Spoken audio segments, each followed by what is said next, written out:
This stack is very tenuous. It will topple over, probably. Because it did earlier when I was trying to set this up. I mean, initially I also had, oh boy, these books on top of this stack as well. But yeah, that was.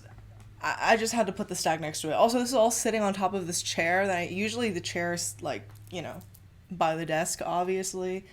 But I had to move it over because, gotta have the stacks on display. Anyways, welcome to A Sunny Book Nook. Today I'm talking about the top 100 books of the 21st century, according to me. Because me greater than New York Times. I don't know. These are all books that I've read, books that I've enjoyed, books that I've probably recommended on this channel. Well, definitely a lot of these. And I just want to go through them because I know other people have made their own renditions of like the top 100 books of the 21st century according to like them and their followers or, community members that they got recs from. But I really wanted to stick to books that also the jangling from my earrings, I heard you like, is this even on the right way? This is kind of embarrassing. Sometimes I put these on the left or right ear and I can't really tell since you read left to right, but I can't tell like in the mirror, you know what I mean? It's just hard. But, I heard you like magic. I got a wand and a rabbit. Chapel Rowan, Princess of the 21st Century. That's that. Is my shirt sleeves like rolled up properly? I just went on a search for my lip gloss simply because I literally tore my room apart looking for all of these books. And there are some books that I knew that I owned or had owned at some point and then forgot that I like lended them out and I don't have them anymore, or I like sold them or got rid of them at some point. You know when people like let other people borrow their books and they just never get them back? I kind of understand. People had discourse about this, about like, oh, you should never lend someone your book because they're never going to give it back. And I'm like, my understanding is that if I do lend you a book, you probably won't give it back. Unless like I ask you to, which, they'll probably be like, sure. But the reason why I give someone a book is because I want them to read it. So I'm not going to ask for it back if they haven't finished reading it. That's why there are some holes in the stack of books that I've owned and like shown and held in front of you guys, but are not here. Anyways, this is all irrelevant. Let's just get into this list, starting from the bottom to the top, of course. So number 100, I'm looking down on my iPad as always. Oh, also, of course, you can already see some of the titles here, and please don't get mad at me about this list. Or like this stack in the books I've included. There are more. Like, this is what, 1, 2, 3, 4, 5, 6. This is 36 books. 36 is not 100, so I don't own a lot of these. There is some overlap with this list, my list, the Sunny Book Nook, 100 books of the 21st century, and the New York Times list, and also the Guardian list from 2019. I saw that as well. I've seen those, and there are a few crossover titles, but also another, I guess, disclaimer or explanation for the books and titles that I'm including in this video is that I am a 20-something and I have gotten really into reading, especially adult fiction, as an adult. So a lot of these books are 2010s and 2020s titles as opposed to 2000s titles that were more, I think, evenly split across these other two lists. I imagine because the editors and the people choosing and reading them are 30, 40, 50, etc.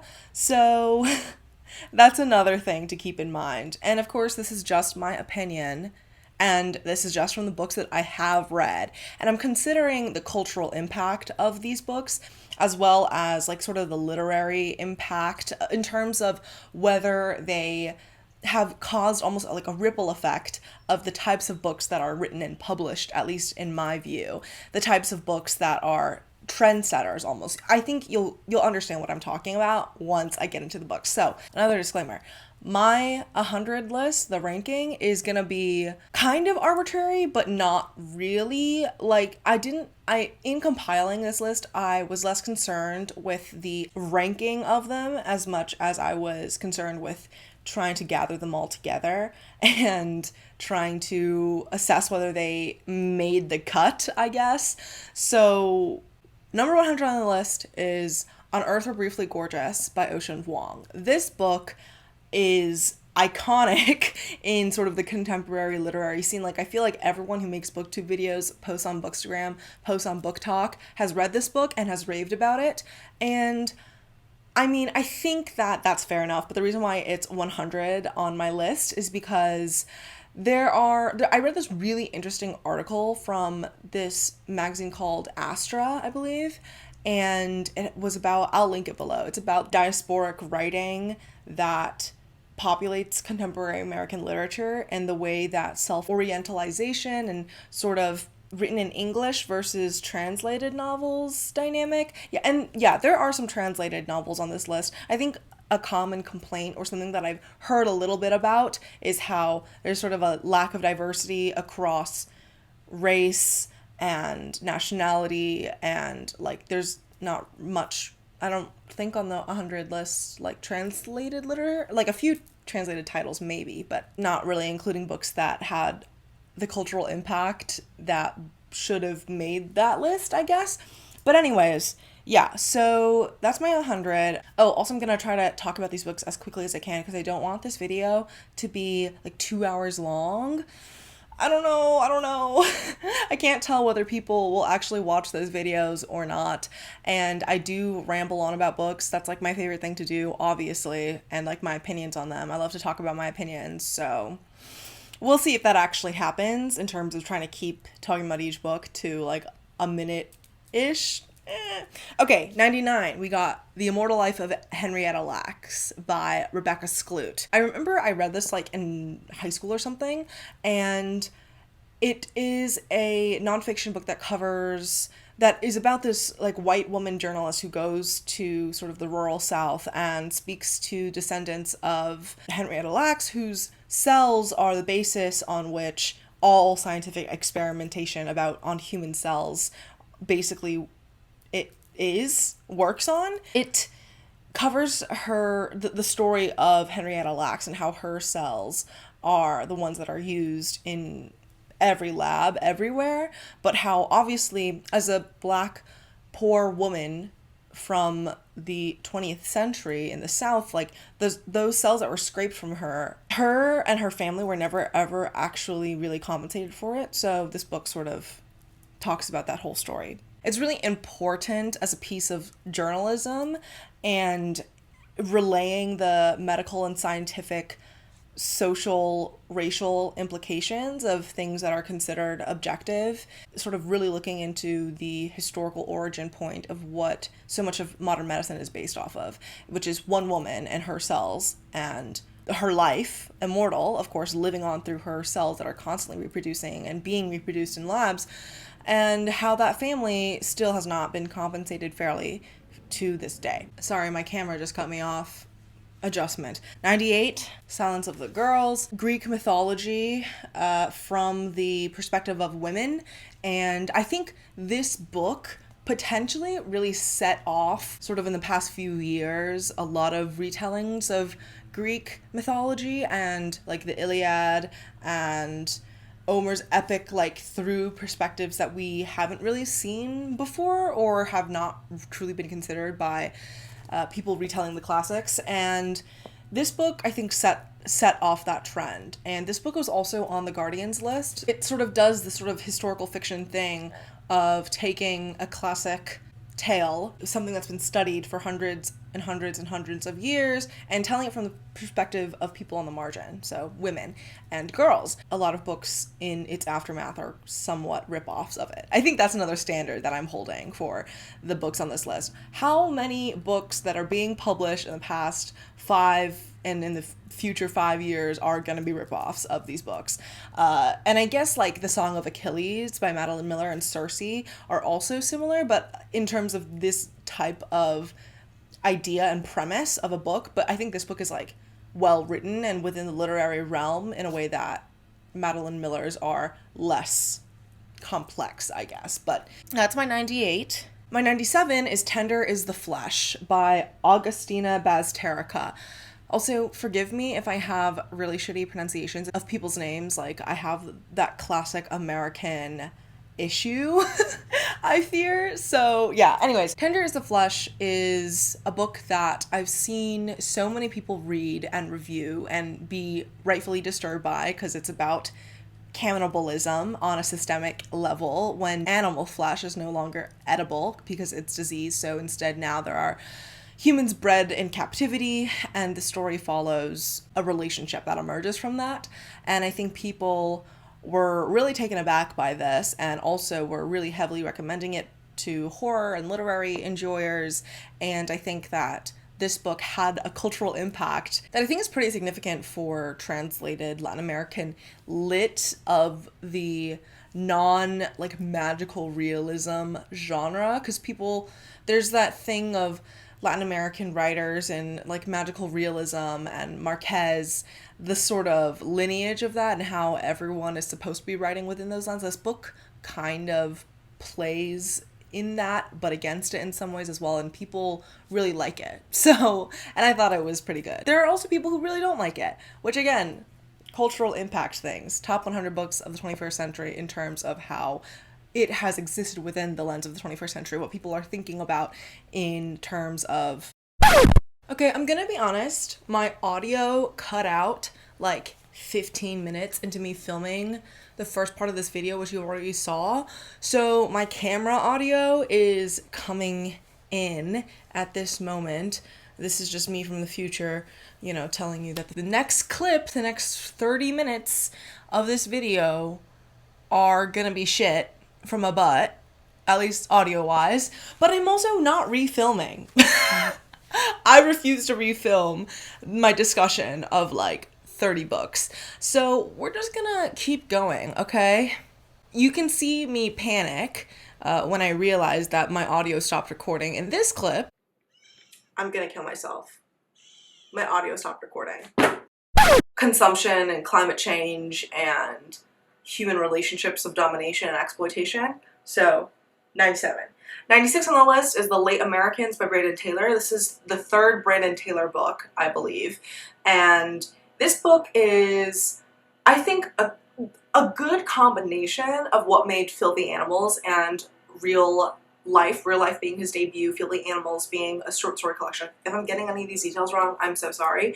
But this book does something that is kind of at the intersection of what Filthy Animals in Real Life is doing in terms of following these different people in an area and who are within and outside academia in different stages of their lives, in gay relationships, in fraught relationships, in professional dancer dynamics, like interrogating like class and art and writing as a form of art, and the Iowa Writers Workshop of it all. I think this book is emblematic of that in a really cohesive way, and Brandon Taylor as writer of the 21st century feels very like on top of it, of being in that very contemporary like literary voice and space. Then I have number 95 on the list, Homegoing by Ya Jesse.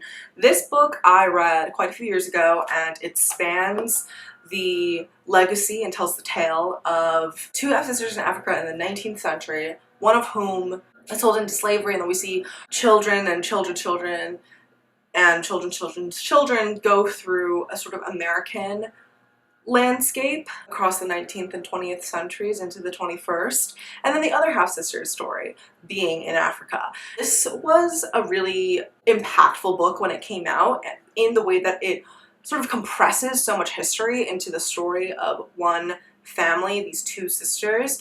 And I think a lot of books in the aftermath of this book and its like massive success has been able to do the sort of African American historical contemporary fiction generational stories that are really expansive, really because of this book.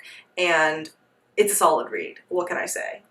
It's why it's on the list. Okay, 94 on the list. We got some genre fiction. Finlay Donovan is Killing It by El Cosimano. This book, I think, has so much cultural impact in the contemporary fiction and mystery space, because, like mystery thriller space, because it kind of kicked off the cozy mystery world, and also put this young mom, or like 30-something frazzled millennial woman who is just trying to get through her life and bullshit is occurring all the time. That type of story, I think, and women's narratives in this sort of cozy suburban world, I think was kicked off by this series and this series' success. A lot of books are renditions of this at this point in terms of genre and cover styling and marketing, and this book is just so fun, undeniably so, I think. I think it is kind of a standout of mystery, thriller, genre fiction in this century because of the way that so much of mystery stories and thriller stories are focused on this like gritty, dark male world, and there's this light and cozy and fun aspect to it that this book really dives straight into and is very funny and straight up about. The next book I have is Even Greater Mistakes by Charlie Jane Anders. There are some authors on this list who, well, a couple authors are featured multiple times just because I think, is that serious? Yes. And there are some authors who I haven't read a lot of work of, but that of which I've read is very good. Charlie Jane Anders and this short story collection is one of those. I think Charlie Jane Anders is one of the penultimate sci-fi writers of this century. The perspective that Anders brings as, I believe, a trans woman and a queer person existing within the speculative writing space. Also, the lawn is being mowed, so forgive that noise. I swear to God, in my last few videos that you've seen, the cicadas have been going crazy, and now it's just the buzzing of like my laptop fan, because MacBook Airs sound like they're airplanes about to take off when you do anything on them, and then people landscaping. This short story collection is full of stories that just jump out at you, that feel like episodes from Black Mirror or The Twilight Zone, but so much more complex than what those shows can do in the punch of the gut of the twist, because these books are not just the twist, but rather, or these stories are not just the twist, but the full rendition of these. And there's stories in here that will just live in my mind forever, and I think that the way that Anders explores relationships in this collection is phenomenal. The humor, the voice, the tone that is so easily shifted, it's very good. Put some respect on Charlie Jane Anders. My 92 is The Underground Railroad by Colson Whitehead. This book was featured on multiple top 100 of the 21st century lists from actual like publications, and I get it. Like, it should be on those lists because of the way that it is a retelling of American history, of African American history, through the really compelling narrative points of running away from a Deep South plantation and them being on the Underground Railroad, which is literalized in this story. I think like this book also set off a sort of chain of trends towards African American historical fiction that lends itself to some of the magical and the imaginative, that is less complicated and gut-wrenching as something like Beloved by Toni Morrison. This book, I think, does that, but in a much more simple, straight-up way that people really enjoy and find compulsively readable and horrifying. This is like really a study of genre fiction as literary fiction, I think. Some people hate it, some people love it, but again, that's gonna be true of basically every book, and especially books that end up on any list like these. So, whether they're made by me or anyone else. But yeah, this one is definitely iconic for the 21st century, of course, you know. It won the Pulitzer and the National Book Award. What can you say? Number 91 on this list is Every Heart a Doorway by Seanan McGuire. This book, I think, set off the short, cozy fantasy publishing situation currently.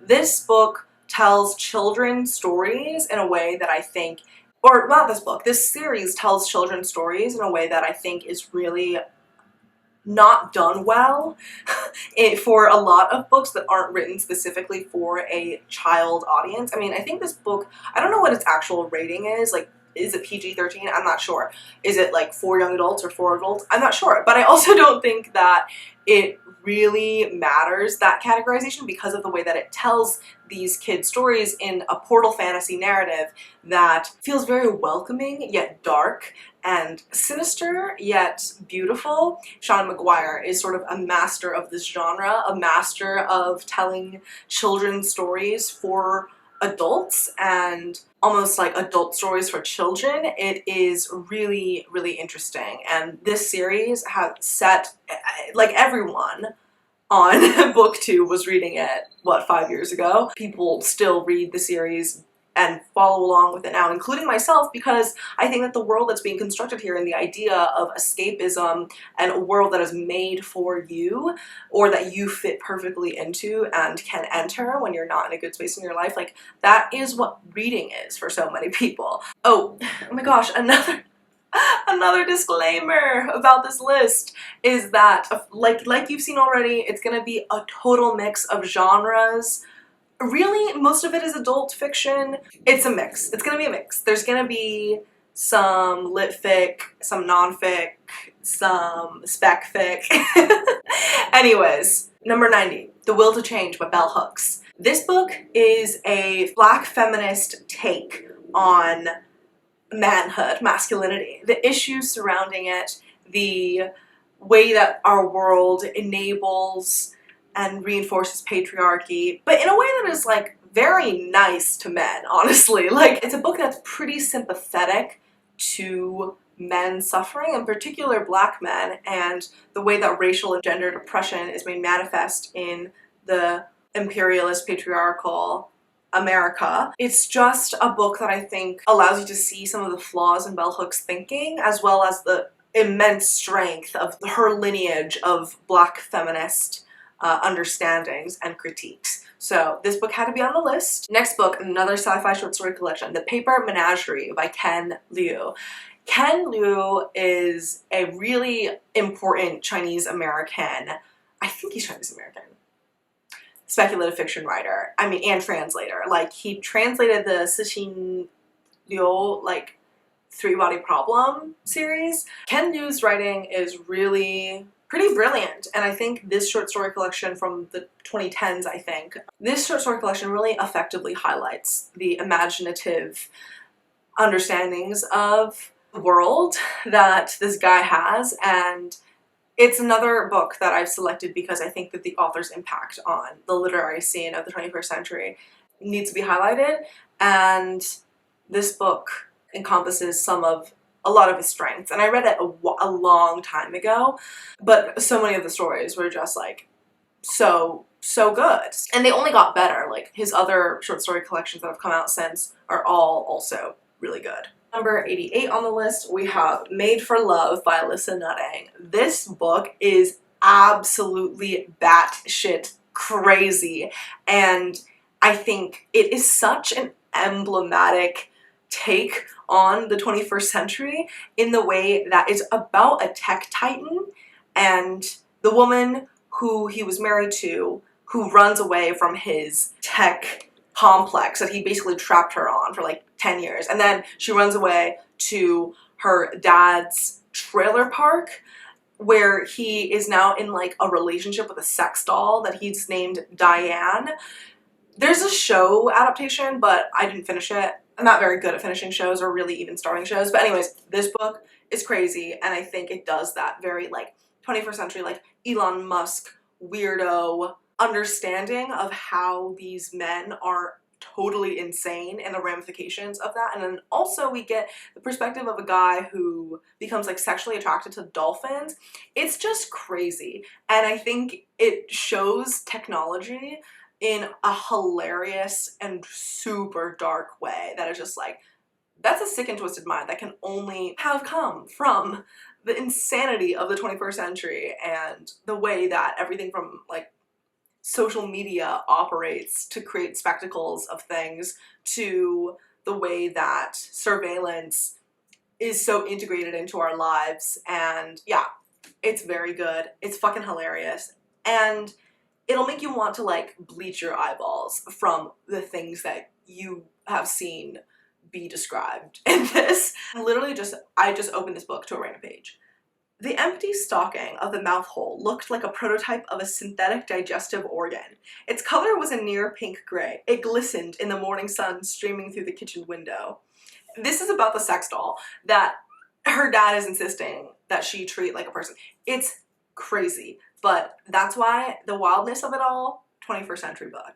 87 is another short story collection. Also, as you can tell, this is a pretty short story collection heavy selection. Am I sitting behind my books too much? Should I move this back? Oh god, this is terrifying. Did you see that shake? That tremble? Maybe I should move forward. Y'all can see my Bud Light Pride shirt. My friend gave this to me, or she let me borrow it, and then was like, wait, actually that looks really good on you. You should just keep it. So, oh, I didn't take a thumbnail. Let me do that. Now that I've taken the thumbnail, or done the thumbnail shots, I should probably take off these earrings, even though they're so adorable and I love them. Too much noise, too much noise. It's irritating me as I try to talk to the camera and like move my head around. I just move so much when I talk, as you know, and speak with my hands and everything. Number 87 on this list, White Cat, Black Dog by Kelly Link. Kelly Link is another speculative short story writer and she now has this really long novel out, which I haven't read, but I think this book really shows off her writing skills after they've been developed a bit, and really imaginative, really fun, really cool retellings, in my opinion. And I think retellings in short stories, totally, like, this 21st century, like, we need to do this in a speculative way that encompasses 21st century phenomena pretty well. Very good, like this book. 86, Mona by Pola Alixarak. I'm sorry, Alixarak? This is a Peruvian book, and it's translated, and it does deal with a literary world and this woman who is at a literary conference and is high the whole time, real, and she is just a total fucking mess, but also like a put together icy queen, and weird shit happens and she encounters all these weirdo writers. It's fun. It's a cool look at 21st century literature and that scene and all the baggage it kind of carries, while also playing with that a bit. 85, The First Bad Man, Miranda July. Miranda July, what an icon, what a queen. Another hilarious novel that really, I think, encompasses these 21st century human dynamics of like the workplace and sexual chemistry in like bad ways, and wanting someone who is really awful and you actually has no sex appeal from the reader's perspective, but you're thrust into the perspective of someone who actually is really into it. So there's something going on there, and really good, really funny, unsettling. Then we have Spoiled Brats by Simon Rich. Another short story collection. This is very humorous, very millennial, very kids these days, but in a self-aware way that is actually pretty funny, and I was LOLing reading this. The humor was on point for me, and I think this writer is just good at what he does and knows it and struggled to get there. Spoiled Brats, Simon Rich. That's gotta be on the list. Number 83, Negroland by Margot Jefferson. This is a memoir that tells the story of this woman who grew up in an affluent, sort of historically well-established middle-class Black neighborhood, and the relationships within this community, the gendered dynamics, the racial elements, of course, the come-of-age element of living in this world and encountering the rest of the world. It's very compelling. It's such a good 21st century look back on 20th century life in a lot of ways. It's a good memoir, very underrated. Number 82, Vigilance by Robert Jackson Bennett. Another really underrated novel. Well, it's a novella, I believe. It's very short, and it's this grim, dark science fiction dystopia that is really about marketing and the attention economy and gun violence and reality TV. Basically, it's like a reality TV show where they do a mass shooting and they schedule it out. It's a really compulsive look at the extremity that our surveillance and gun culture of the US is like taken to this other height. It's very good. It really encompasses a lot of 21st century fears and explorations of these themes of what it's like to be an American living in a world where you have to be constantly vigilant, and the ways that people take advantage of that. And systems and corporations take advantage of that through the perspectives of people that are really interesting. Number 81, In the Dream House by Carmen Maria Machado, another memoir, and this book, another like really popular one that everyone's read. It's heartbreaking. It's about our author's experience being in an abusive lesbian relationship, and how that devolved over time through different metaphors and uses of language and writing. A really strong showcase of Maria Machado's writing chops, and also ultimately tells that sort of 21st century narrative of underwritten queer abuse dynamics. It's very good.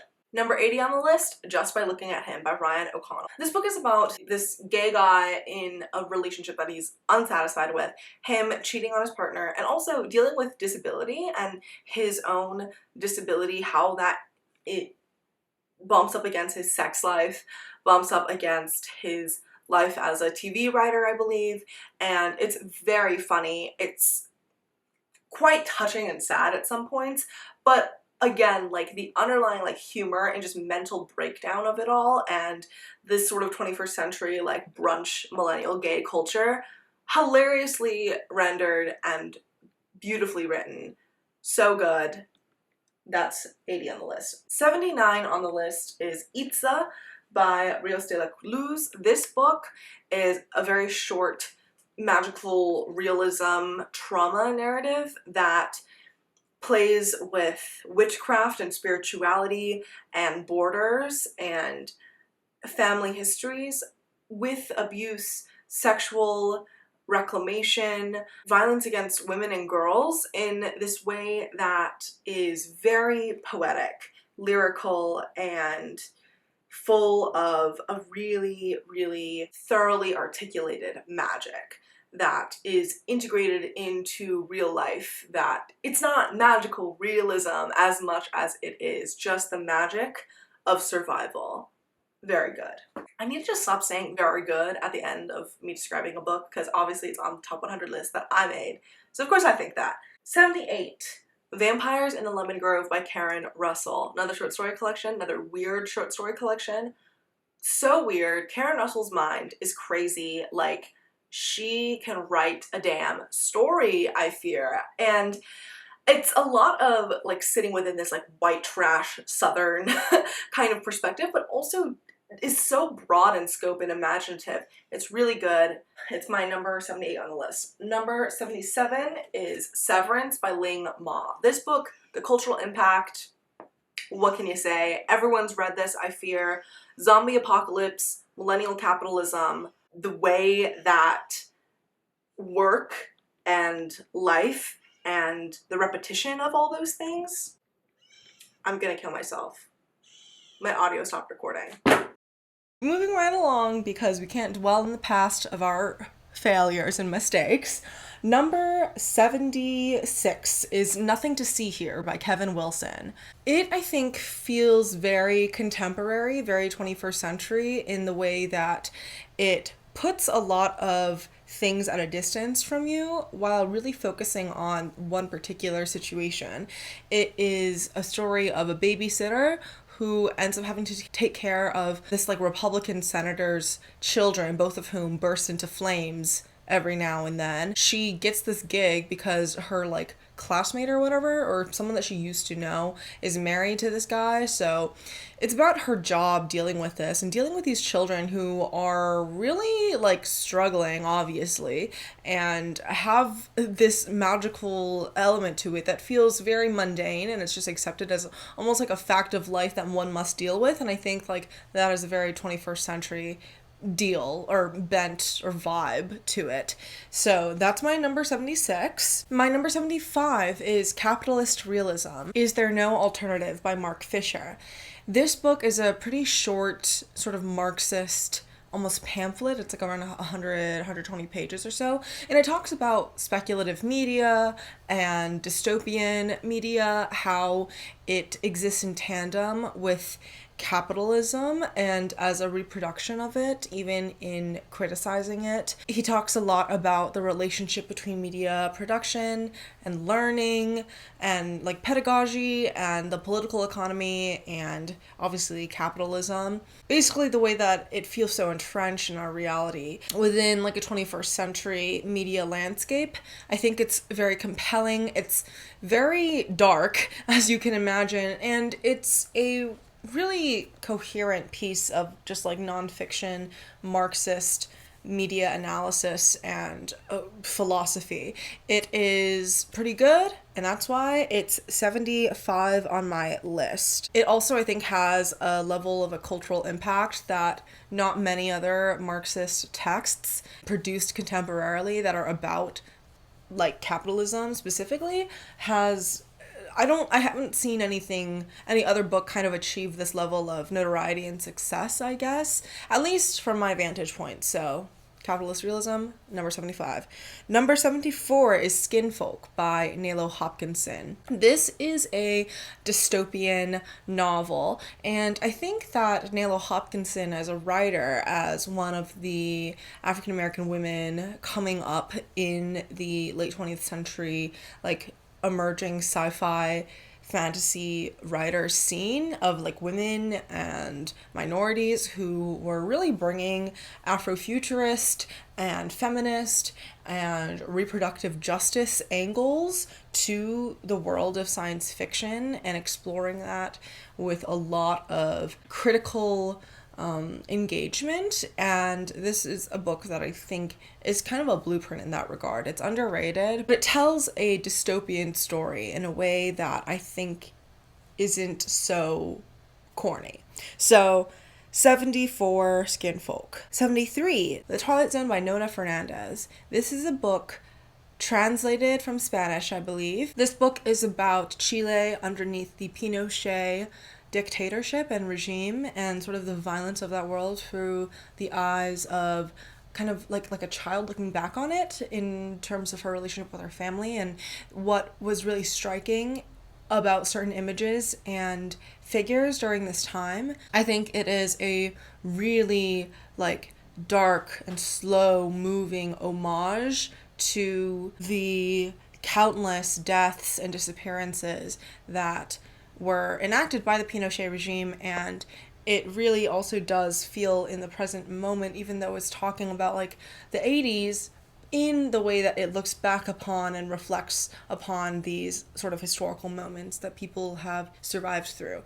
This book is really, I think, an important book of the 21st century and understanding how we look at 20th century international crises. That's why it's 73 on my list. Number 72 is going to Happy Hour by Marlo Granados. Happy Hour by Marlo Granados feels so 21st century. It's about these party girls in New York City during the summer.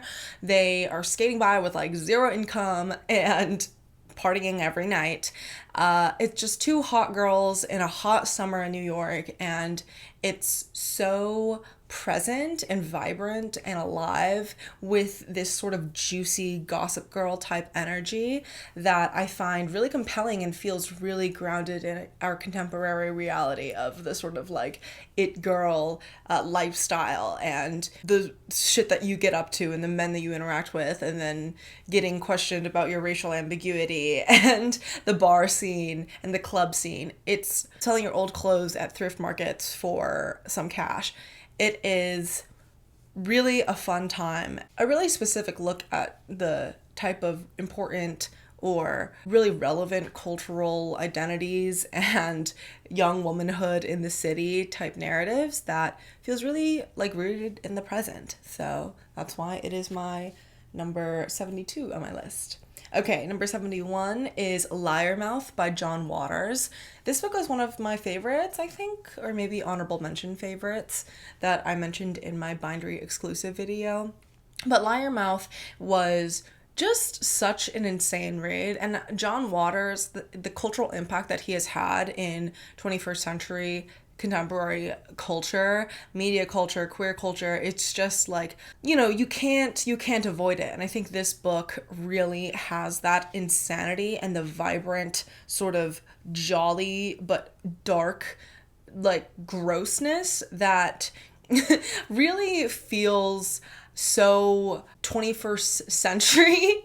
Yeah, I keep on describing all these books as such, but that's because that's the theme of this list in this video. But yeah, Liarmouth, hilarious, and this sort of scammer narrative throughout, and the like cult narrative, like so 21st century. Fucking hilarious. 71 on the list. Next up, we got number 70, which I'm giving to Big Swiss by Jen Beacon. Big Swiss is such an interesting book about middle-aged women who end up getting in a relationship, kind of, but it's rooted in an unequal sort of balance of knowledge of each other, because our main character is working as a sex therapist transcriber in the town of Hudson, New York, I think, or maybe it's Hudson Valley, I forgot. But the like way that this town in New York is described, the circumstances of transcription for a sex therapist, the naming convention of calling the love interest or the obsession interest Big Swiss, and that woman herself not believing in therapy or trauma, is really hilarious and such indicators of like what it's like to live in this century, I feel. And it has that way of navigating like female characters and womanhood and trauma in a really like funny and realistic way that feels grounded in our reality. So I had to get up and get some water. My throat, it's not gonna be able to handle this. Well, it will. If you're watching this, go drink some water right now. Anyway, we're into the 60s. 69, Lent by Jo Walton. This book I read a really long time ago, but it still lives in my brain. Jo Walton, I think, is such a brilliant writer, and it's so funny because, like, she was the professor of one of my friends quite recently, because she teaches at U Chicago now, so that's crazy. Well, not crazy, but I'm just like, wow, I'm like one person removed from like being friends with her. Like, this book is a retelling of this like monk character who keeps on going to hell and coming back. It is such an interesting look at this sort of like, what is it, 14th century, 13th century? I forgot when it's exactly set, but it has just this medieval heft to it that I think is done so well and crafted with a sense of realism that I'm really enamored by. And it's the type of just weird, magical historical fiction of a, contemporary reimagining of historical figures that I think really speaks to what our current situation of literature is trying to do in terms of thinking about really universal themes of death and holiness and sexuality and religion, and imposing it into and reimagining it from standpoints that we could not have lived. So we could not have actually experienced being people in the present. So this book does a brilliant job at that. It's at 69. 68 on the list is The Shock Doctrine by Naomi Klein, The Rise of Disaster Capitalism.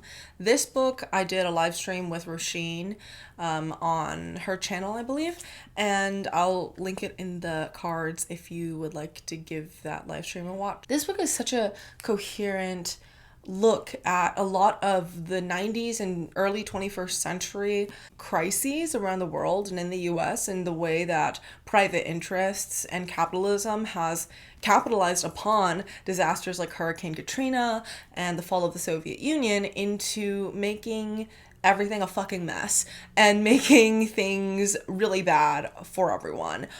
Who could have thought? And she really delineates the way that these different specific figures and organizations and leaders of different countries get together and benefit from the exploitation of working people, the expropriation of land and natural resources.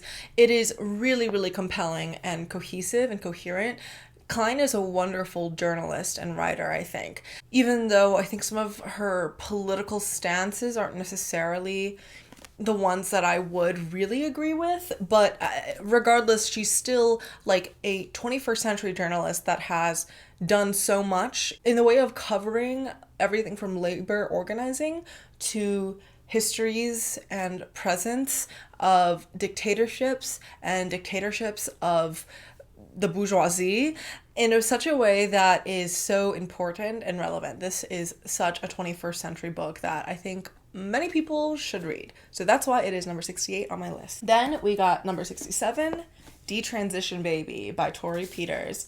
This book is such an interesting contemplation on motherhood, trans feminine identity, womanhood, thruppling, and wanting to mother, but not really being able to, or not wanting to mother but being pregnant. Like, this story really just follows some messy ass millennials and their kind of perverted desires, but also they're really pure desires. And I think the way that this talks about everything from workplace dynamics to Asian girl and trans girl kind of throuple situation, it's really compelling, and I think it has an impact, a cultural impact on this century and this decade of queer lit that will not go unnoticed in decades of the future, I think. Oh, and this book was also on the New York Times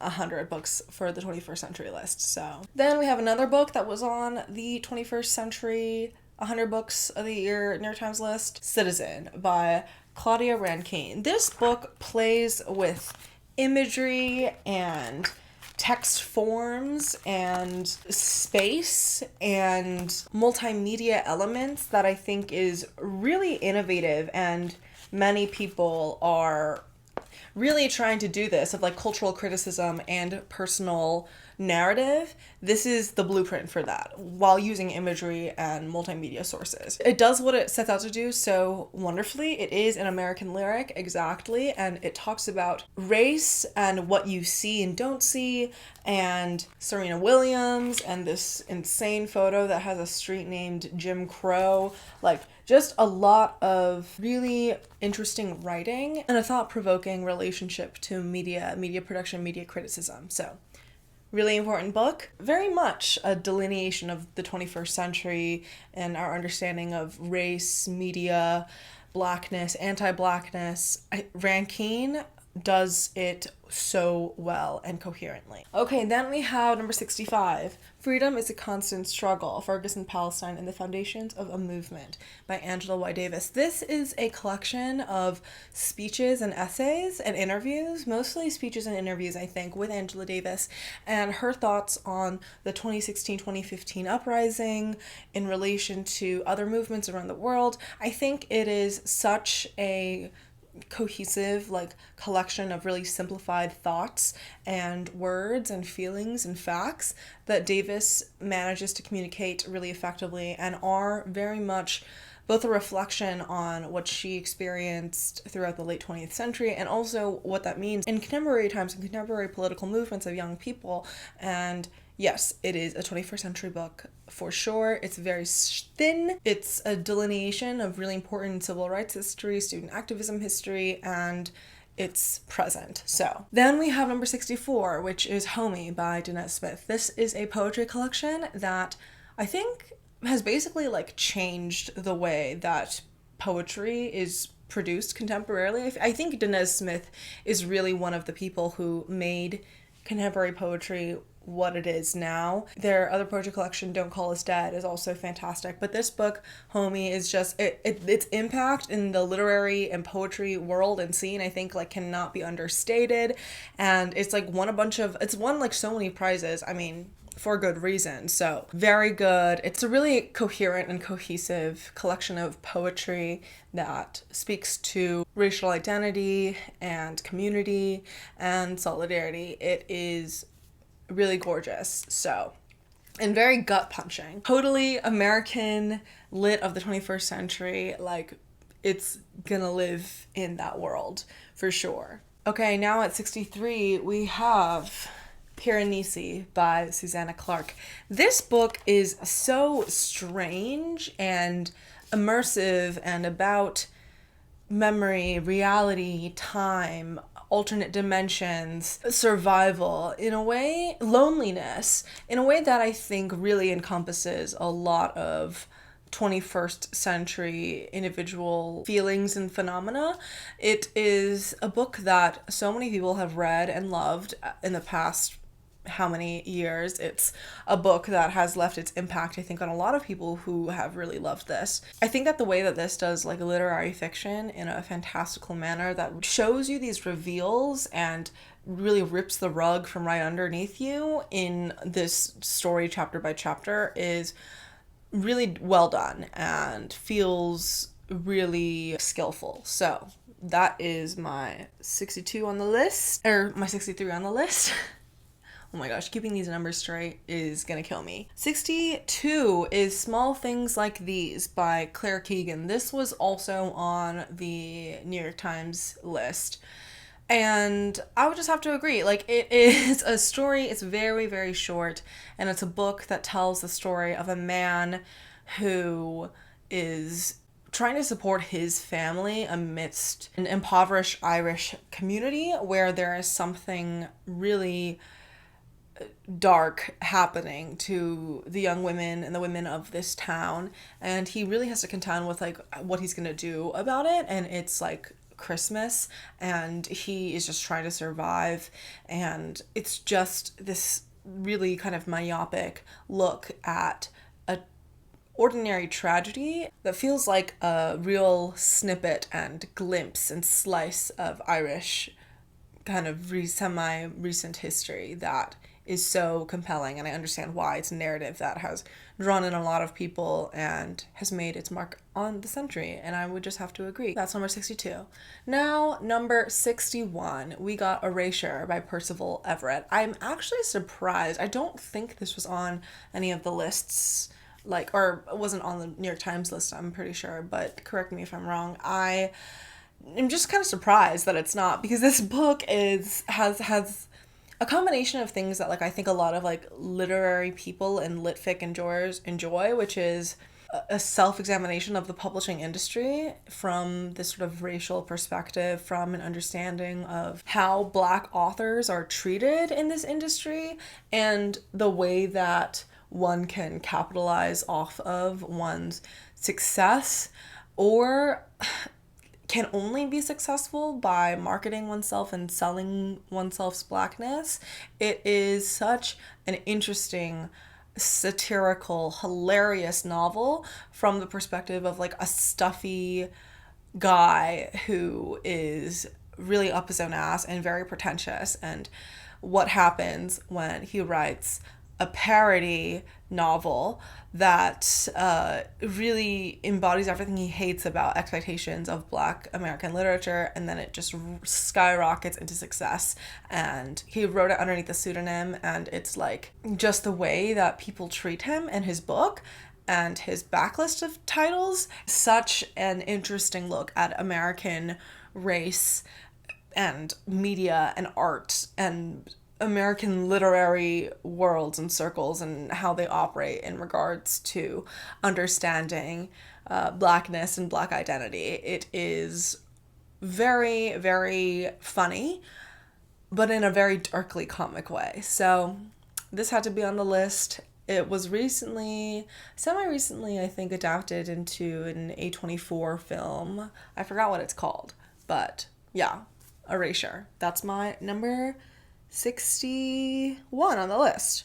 Okay, now to number 60. I'm gonna have to give it to The Pisces by Melissa Broder. This book is about a grad student who's doing her like PhD in something about Sappho fragments, the classics or something like that, and then she ends up like kind of dog sitting for her sister or something who's like abroad. While she's dog sitting or house sitting, like in LA, I think, she ends up getting a relationship with a merman, and it's, you know, a reversal on like the mermaid story, and it is a story that like that whole plot line of, you know, the man who is a mermaid that doesn't really get kicked in until like halfway across the book. But I think it's a really interesting look at like millennial women in the 21st century and the search for meaning and happiness. Like, I think it is a book that really captures that, and also the messiness of desire and the way that we mold our lives and ourselves around it in a way that feels very contemporary and beautiful, but also hilarious. So that had to be number 60 on my list. You know the drill, had to readjust because the camera stopped recording. Amazing. Okay, let's get into number 59. The Hunger Games by Suzanne Collins. The cultural impact that this book and this series had on 21st century readers, young and old alike, cannot be understated. Cannot be understated. And it's also a situation where I think the book has a real dominance over, in terms of the narrative and the story that it's telling, over the movies and what they can do. In almost a similar way to, I guess, in my video critiquing Poor Things and the themes of it as portrayed on film versus in the book it was adapted from. I think this book talks about so many interesting things: the media spectacle, the commodification of violence and war, the spectacle of suffering, class stratification, and the really gross indulgence and luxury of people at the top of the class strata versus at the very bottom.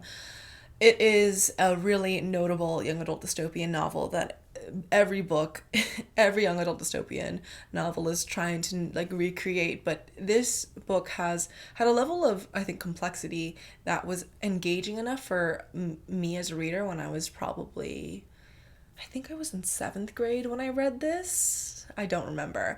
But yeah, I was like 12, and I thought that it was like really engrossing. And I think the cultural chokehold that this book has on us, like over a decade later, is really phenomenal and speaks to its real grip on this century's culture. Okay, then at 58, we have Assembly by Natasha Brown. This is a very slim novel or novella about a Black woman who is at a dinner party with her wealthy white fiancés, like family and friends, and it's just her feeling of isolation as she's navigating this space.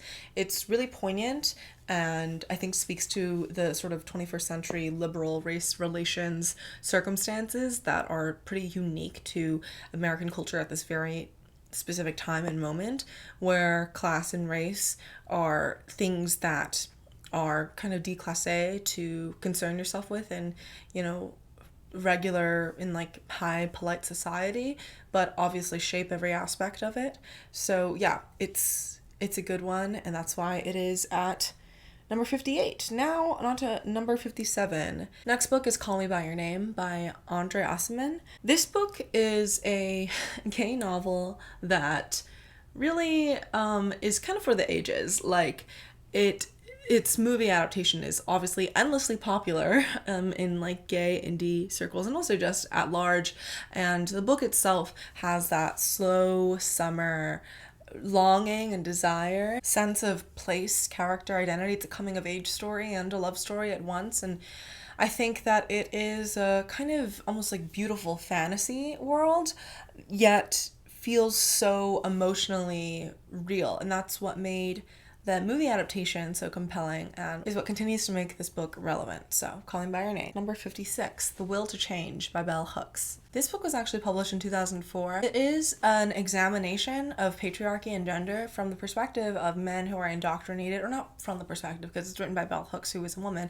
but it's about men and the process of indoctrination and male dominance and the relationship between race and class and of course gender, and understanding gender depression. It's a really nuanced book, and it's a really deep look and examination on American heteropatriarchal capitalist imperialist culture, or what was, I forgot the actual like order of the terms that Bell Hooks uses or kind of coined. But yeah, I think that this book, although I don't really necessarily like agree, I guess, with all of it, it offers some really interesting and compelling feminist points and ideas that I think are so important to understanding gender in the 21st century, especially as like men's rights activists and incels, and the culture surrounding like dating and male loneliness or whatever gets further and further exacerbated in cultural conversations. This book has to be within the 21st century's most important. Then we have number 55, which is The Seas by Samantha Hunt. This book is a really lyrical literary fiction novel about a girl who is, I guess, pining for a man who is an Iraq war veteran. Even though it wasn't my favorite, it really resonated with a lot of like literary readers, and it kind of fits neatly within an American 21st century culture of grief and violence and PTSD and longing. And it has this ocean, obviously the seas, like metaphor and real imagery and presence that I think a lot of people contemporarily resonate with in a way that humans forever have resonated with. So that's why this is at number 55 on my list. Number 54, I have Ghost Wall by Sarah Moss. This book is a really gorgeous and heartbreaking look at the present through the reality of the past. It's a very slim novel. It's really beautiful too. I gave my copy to one of my best friends, so it's in her room right now. But it follows this young woman who is on this sort of like LARP hiking trip with her dad, who's like really into the sort of like Iron Age British, hunter-gatherer type days of that world. And at the very beginning, we get a prologue about a bog woman, so a girl who is sacrificed in one of the rituals during this time. The remnants of like her body that still exists and are preserved in this bog today. It's about male violence, it's about abuse, it's about survival. All these things that are really hard to read through, but are kind of balanced through the like wet, immersive world of this like really elaborate like camping trip. And yes, it is very good and such a good time capsule of the 21st century and how people romanticize the past, what that looks like, and how patriarchy imbues all of that with the violence of past and present society. My number 53 on this list is Confessions by Kay Minato. This book is a really buzzy thriller that somehow has maintained its relevance decades after its publication, and people on BookTube like love to read it and talk about it and be gagged, which is real because this book is such a gag. Like every single chapter, the more you unpeel and pull back the layers of this narrative, the more insane it gets. And it talks about just the violence and cruelty of children, but also the way that social mores and understandings of death and life really like dominate how people live in the world, and the way that people bully each other, the way that people are implicated in the violence of any one circumstance, and how that one circumstance is a result of so many other little violences in so many different people's worlds and lives. And this book is such a compelling, thrilling example of those themes, I guess, or it really kind of, in an insane way, is able to tell us the story of one tragic death and the subsequent and previous violence surrounding it. This was also translated from the Japanese, so yeah. Number 52, I got The Elegance of the Hedgehog by Muriel Barbary. This was translated from the French, and it's kind of like a pretentious, snobby type of book, but it also is a really kind of heartwarming story between a young girl in this really fancy apartment building, and then a woman who is sort of one of, I think, like the doorman or something for this building. And the chapters alternate, and these two different characters are kind of insufferable. But the little girl is basically, her plan from the very beginning is to kill herself, and then we see like the way that her relationship with this woman kind of evolves, and how she feels about herself in the world, and how this other woman starts kind of opening herself up to things. It's a book that's been read a lot, I think, and I think that it kind of has to sit in this place in contemporary 21st century literature because of the way that it discusses loneliness and, like, I guess, like mental health and the assumptions that you make about people based off of class and their position in the world. So finally, it's time to get into this stack because we're at the 51s and above. So at 51, we have, oh, it fell. There by Tommy Orange.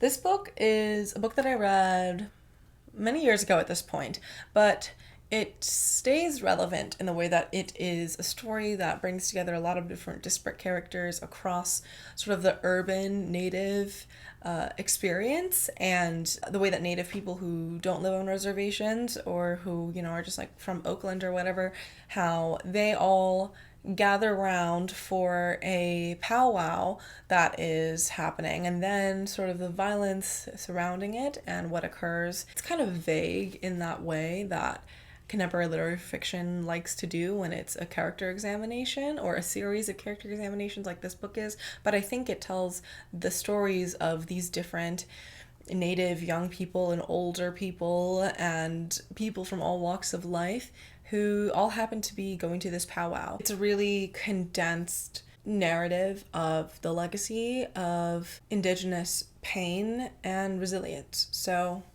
yes, very, very beautiful. 51 on the list. Then we got number 50, which is Girl, Woman, Other by Bernardine Evaristo. This book is another sort of novel that is a collection of different character stories, and it reads almost like a play at many points, but all these different women, girls, women, and others that this book covers and across the expanse of their lives, the way that they are really entangled and enmeshed with each other even when they don't know how it could be, or how we as readers have the vantage point of knowing how these people are connected and reading from their perspectives, while the characters themselves don't necessarily. And I think like that's really the beauty and joy of this story, and the way that Black British womanhood, girlhood, and sort of the marginalized gender experience of being Black and British here is conveyed is so compelling, with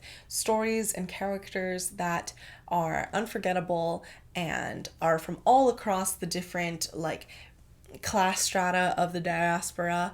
And yes, so very impactful book. It won the Booker Prize and also I think the Women's Prize or something like that. I'm forgetting. But yeah, 21st century novel for sure. Number 49, we have Mr. Penumbra's 24-Hour Bookstore by Robin Sloan. This book, I think, is very 21st century in the way that it is a puzzle story that is also kind of self-involved in being like a bookstore. It's always open, and this person who starts working there is like, why, what's going on? And then we just follow what happens there. It's very light and fun and really almost like cute and heartwarming in a way that also is ultimately set in a really vibrant landscape with a really vibrant cast of characters that feels just really fun and imaginative and creative as a story. So 49 on the list. At number 48, Little Fires Everywhere by Celeste Ng. This book has such a cultural impact in this century, I think, because of the way that it talks about race, motherhood, the suburbs, violence, familial and gendered and class dynamics across different themes and worlds and circumstances. It's really quite compelling. It's a really compulsively readable type of story that still manages to not feel like too like ridiculous. Like it feels like it exists within the realm of reality. I haven't watched a TV adaptation of it, but I think the TV adaptation's existence also speaks to its like true, and I think will be lasting cultural relevance as a story. So yes, Celeste Ng, 48 on the list. Number 47 on the list is The New Me by Hal Butler. This book is another just like depressed woman story that I think is so funny and tells that story of working jobs that suck and being a depressed millennial woman so well. That's all there is to say about it, I think, and I think it's such an emblematic narrative of contemporary life and contemporary womanhood that I think was just done well. So that was my number 47. My number 46 is Annihilation by Jeff Vandermeer.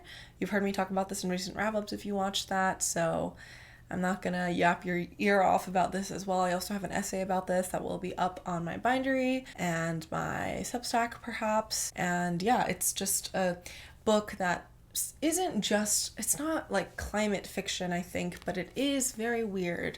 And it is about a group of women, female scientists, and well, one biologist, one anthropologist, one surveyor, and then the psychologist who go out into Area X and are on a mission. A vague mission, but a mission.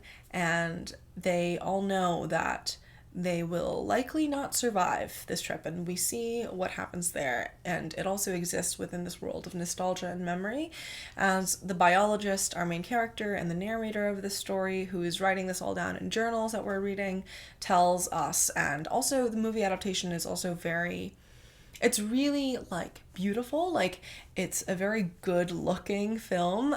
Someone once said that and I'm like, yes, no, exactly. Like the way that it brings to life the imagined world of this, I think also speaks to, and Natalie Portman stars in it, so cultural impact is there. This book is, Jeff Vandermeer himself is like king of the weird and weird 21st century literary fiction, and this book I think set it all off, so has to be on the list. Gonna be honest, sitting like this for so long has been hell on my back. I'm just gonna like slouch a bit.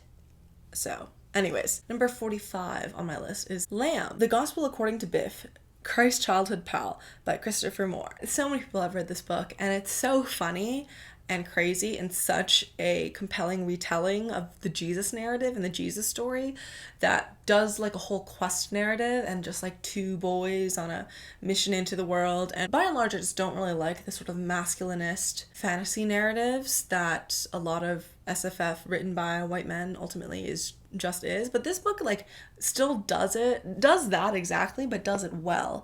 And when something does something well, I can't not acknowledge it, you know? I mean, there is a lot of just kind of weird like racism and sexism throughout this book as well, but it's considering like the fact that this was written in the early 2000s, and then the fact that the setting is like during biblical times, it's not as egregious as it could be, let's just say that. But I think the cultural impact of this and the idea of like a weird, funny retelling of a classic Christian tale, it is so 21st century, and so it's done in a way that is very much like that. It has that humor of almost like the sitcom-esque humor that has emerged of recent decades. Really, really needed to have this book on the list. Then at number 44, we have The English Understand Wool by Helen DeWitt. This book has been getting a lot of buzz recently, it seems. It's a very short novella. It's about a incredibly wealthy woman, or young woman, she's 17 I believe, and her parents have just often disappeared one day. Her family is the type of wealthy that like you cannot even begin to imagine the type of life that she lives. But because we're seeing this from her perspective in letters that she's kind of writing to her editor, who's trying to, you know, get her to write this story of her life to sell, you know, this book that about, you know, living with these people or being raised by these people, and some really weird circumstances that arise from that. It's a really short novel, and I think that it captures our 21st century obsession with wealth and the glamour of that, and also the strangeness of it. And it has a kind of stiff and almost removed sense of almost like 19th century just stuffiness and way of speaking and existing in the world that this girl has. But then it's like hit with the reality of like the 21st century book editors and being in New York and meeting up with people. Like, it's really interesting, and I understand why this is like a hot book at the moment, and I think it will retain its status as like a hot book, but who's to know? It's still on my list though. Then I have Pew by Catherine Lacey for my number 43 on this list. This book has also been talked to death on BookTube and also in literary spaces. It's just a buzzy one that's about an unnamed, ungendered, no race character and the way that people treat them in this Southern American town and how that reflects more about these people in this town than Pew themselves. And it is just a really kind of almost like Southern Gothic type of vibe of a story. And it's compelling. It is a narrative that is a moral in some ways, that it's like a moral narrative in some ways, but it still manages to feel real, like the characters feel real and lived in. And yes, so this had to be on my list. Then we have 42, which is Boy Parts by Liza Clark. I cannot for the life of me find my copy of this book, which I know I have. I forgot whether I gave it to someone or not. I texted one of my friends being like, hey, did I leave this with you? And she was like, I don't think so. So I'm just like, where is my copy? I read that paperback on the train in New York. Where is it? Anyway, Boy Parts, Eliza Clark. This book is just kind of crazy, and I think Eliza Clark herself has said that this is a book that she wrote in reaction to how shitty and bad the movie Promising Young Woman was, which I really get, because this book is kind of like a feminist revenge fantasy novel that really doesn't want you to think that it is that, because it's not really taking revenge against any particular like bad men or anything. It's just the way that our main character's like perverse desires is manifested in her art, her photography, and sort of a reversal of exploitative photography and photographed subject dynamics. And she also is a serial killer. So it is really interesting and a really fun, if very dark book that our main character also is really despicable in so many ways, yet you can't help but feel for her, even as you see her manipulate everyone in her life. It's very 21st century in the way that like our main character kind of stalks her best friend, blog about her, secret blog, and kind of looks at it with like a bemused distance. Yeah, it's very creepy, honestly, but like as a book, but I think it's going to stand the test of time as a novel. Lipstick reapplication time. This is the Merit Beauty lipstick in Tiger from their signature lip collection. At number 41, I have Abarat by Clive Barker. This is a book that I read when I was much younger, and it really stuck with me, and that's why it's on this list. I don't know how culturally relevant this fantasy novel particularly is, but it tells the story of a really strange girl as she goes off into really strange worlds in such a compelling, immersive way. Like the tapestry and the grotesque imagery of this world as portrayed through the different pages of this book, and also in just the descriptions of this world. Oh my gosh. It was terrifying to read as a kid, and now looking back, and rereading it, I'm just like, wow.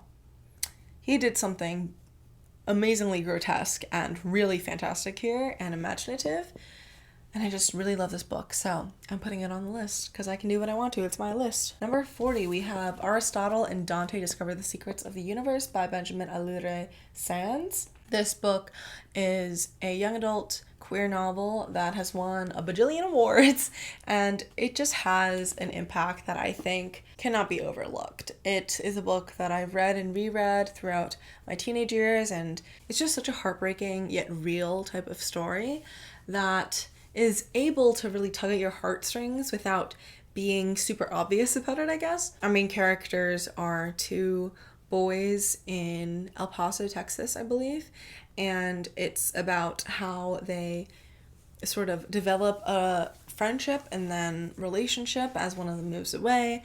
It is really gorgeous, and it's a book that lives in the hearts and minds of so many queer people who read this in their teenage years, I think. So I had to put this on the list. Okay, number 39, we have another children's book, Ruby Holler by Sharon Creech. This book I remember being read to me when I was a child in elementary school, and it was so compelling and exciting. I revisited it a few years back and was rereading it, and it's just like, wow, this is such a good children's story, almost like middle grade type story, that is telling a narrative of two orphans. I think I'm not remembering all the details exactly, but it's a story of children who are being mistreated and how they're surviving and getting through that in a way that isn't so melodramatic, you know, VC Andrews wise, but like still has this hope, but hope through resilience as a story. And yes, it's a good one, and it's such a good children's story, I think. So this had to be on the list. And then we got number 38, Kill for Love, Laura Picklesheimer, also one of my favorites from last year. Just so fucking funny and also grim and dark. Again, it's another story of a female serial killer. I feel like every book about female serial killers out there I will have read eventually because I just want to, and I love those stories. But this one has almost a dystopian bent to it at certain points later on in the story. It's hard to parse out a bit, but it's about this LA sorority girl who gets everything she wants, is incredibly wealthy, and just kills guys for fun. It feels very of the moment. It has that sorority girl, like, class dynamic, understanding of desire and disgust, elation and desperation in a way that is so satisfying and cruel as a narrative. So, had to put it up on this list. It's such an interesting 21st century look at womanhood and desirability and victimhood and victimization. So then at 37, I have Everyone in This Room Will Someday Be Dead by Emily Austen. Everyone knows I love this book. It's a story of an atheist lesbian who ends up working as a receptionist for a Catholic church and then ends up having like an email connection with an old lady, and how the ruse just keeps on going because she's too anxious to put it to an end. It's such a good, I think, grasp on a lot of contemporary issues of women's like mental health in this day and age, while also dealing with stuff like family issues and trying to be out or not be out with your sexuality at work, like holding your tongue or not, and those decisions and the minute aspects of your day-to-day life that just add up together and create this ball of anxiety and depression. It's a really good, I think, way of embodying that in a story, so I had to put it on this list at 37. Then at 36, I have Delicate Edible Birds by Lauren Groff. This is a short story collection that spans from historical fiction to contemporary stuff, following a bunch of different characters across like American suburbs or in the trenches of World War II, or just all this crazy stuff that feels so real and lived in. Lauren Groff is just a master at her craft, at just writing stories that are so compulsively readable and filled with details and minute violences and gendered dynamics and all these things that just makes her writing so top-notch for me. This is a short story collection that I think was published sometime in the early 2000s or maybe like 2007 or something, and even still, like earlier on in her career, you can see just the brilliance of the writing and the imagining of historical settings and the rendering of contemporary ones here. It is so good, and yes, had to be on this list. Then at 35, I have Vita Nostra by the Dyachenkos. This book was translated from the Russian, I believe. I used to have a copy of it, but I think I gave it to one of my friends. And Vita Nostra is a sort of magical school story, but in a way that you've like never really encountered before. Like it's not Harry Potter, you know what I mean? Like it's really weird and twisted and has to do with like a mechanism of learning that I think is vague enough that it's weird, but ruling enough that it's relatable. And yes, I think it's like timeless in how it's contemporary. Like it has a timelessness to it as a story. So had to be up on this list at 35. Then at 34, I have Minor Detail by Dania Shibli. This is a short book that follows two different perspectives. In the first half, it is of an Israeli soldier or maybe general during the Nakba, I believe, and the capture and rape of a Bedouin girl. And then the second part of this book is about a woman, a Palestinian woman who shares the same birthday as the Bedouin girl who was raped and killed. And so she ends up trying to go find out more information about her, do more research, just go through all the checkpoints in occupied Palestine. And yes, it is really just a harrowing story that is told in these like minor details. It is told at a distance. It is told at a proximity that is correct for the narrative at each point, and it's such a good 21st century novel, and I think it will live on and have a legacy of its own. So that was my number 34. Then my number 33 is another book that I swear to God I own, and I don't know where it is. I probably let someone borrow it. The Hard Crowd by Rachel Kushner, another fantastic writer of our generation. This is a book that does the essay collection so well. Like it talks about everything from feminism to motorcycle races and being in a refugee camp in Palestine and doing research for a book about Cuba, doing research and interviewing someone from the Italian labor movement. It is just chock full of beautiful personal and cultural commentary and criticism and storytelling. It's so good. It had to be on this list. Then at 32, we have Fearing the Black Body by Sabrina Strings. This is such a good book about the racial origins of fat phobia. It's academic but not dense. Oh, I have a bookmark in here I can use. And it talks about aesthetics and health and colonialism and slavery and the way that these things have been constructed in a very systemic social way that so coherently expresses the thesis of this book, which is that fat phobia and anti-blackness are very much related, and we can see that by tracing the lineage of aesthetic values throughout European and Euro-American history. It's very good, and many people should read this. That's why it is on my list. It's a book that I think is of the moment and is still timeless. Now at 31, we have White is for Witching by Helen Oyeyemi. This book is such a ride. It's a haunted house story. It's a fairy tale retelling. It's a story of the fear of the other and the immigration crisis in England.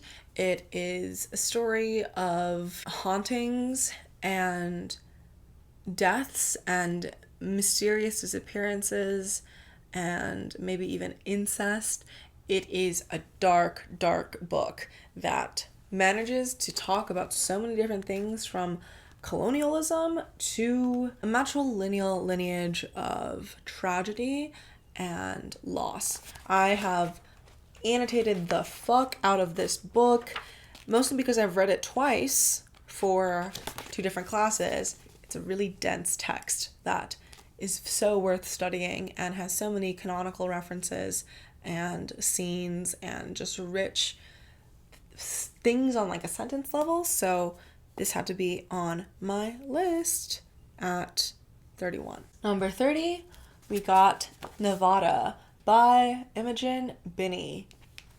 This is a trans and lesbian novel for the ages, and the fact that it was written in the 21st century is kind of astounding to me because it feels like, again, so timeless.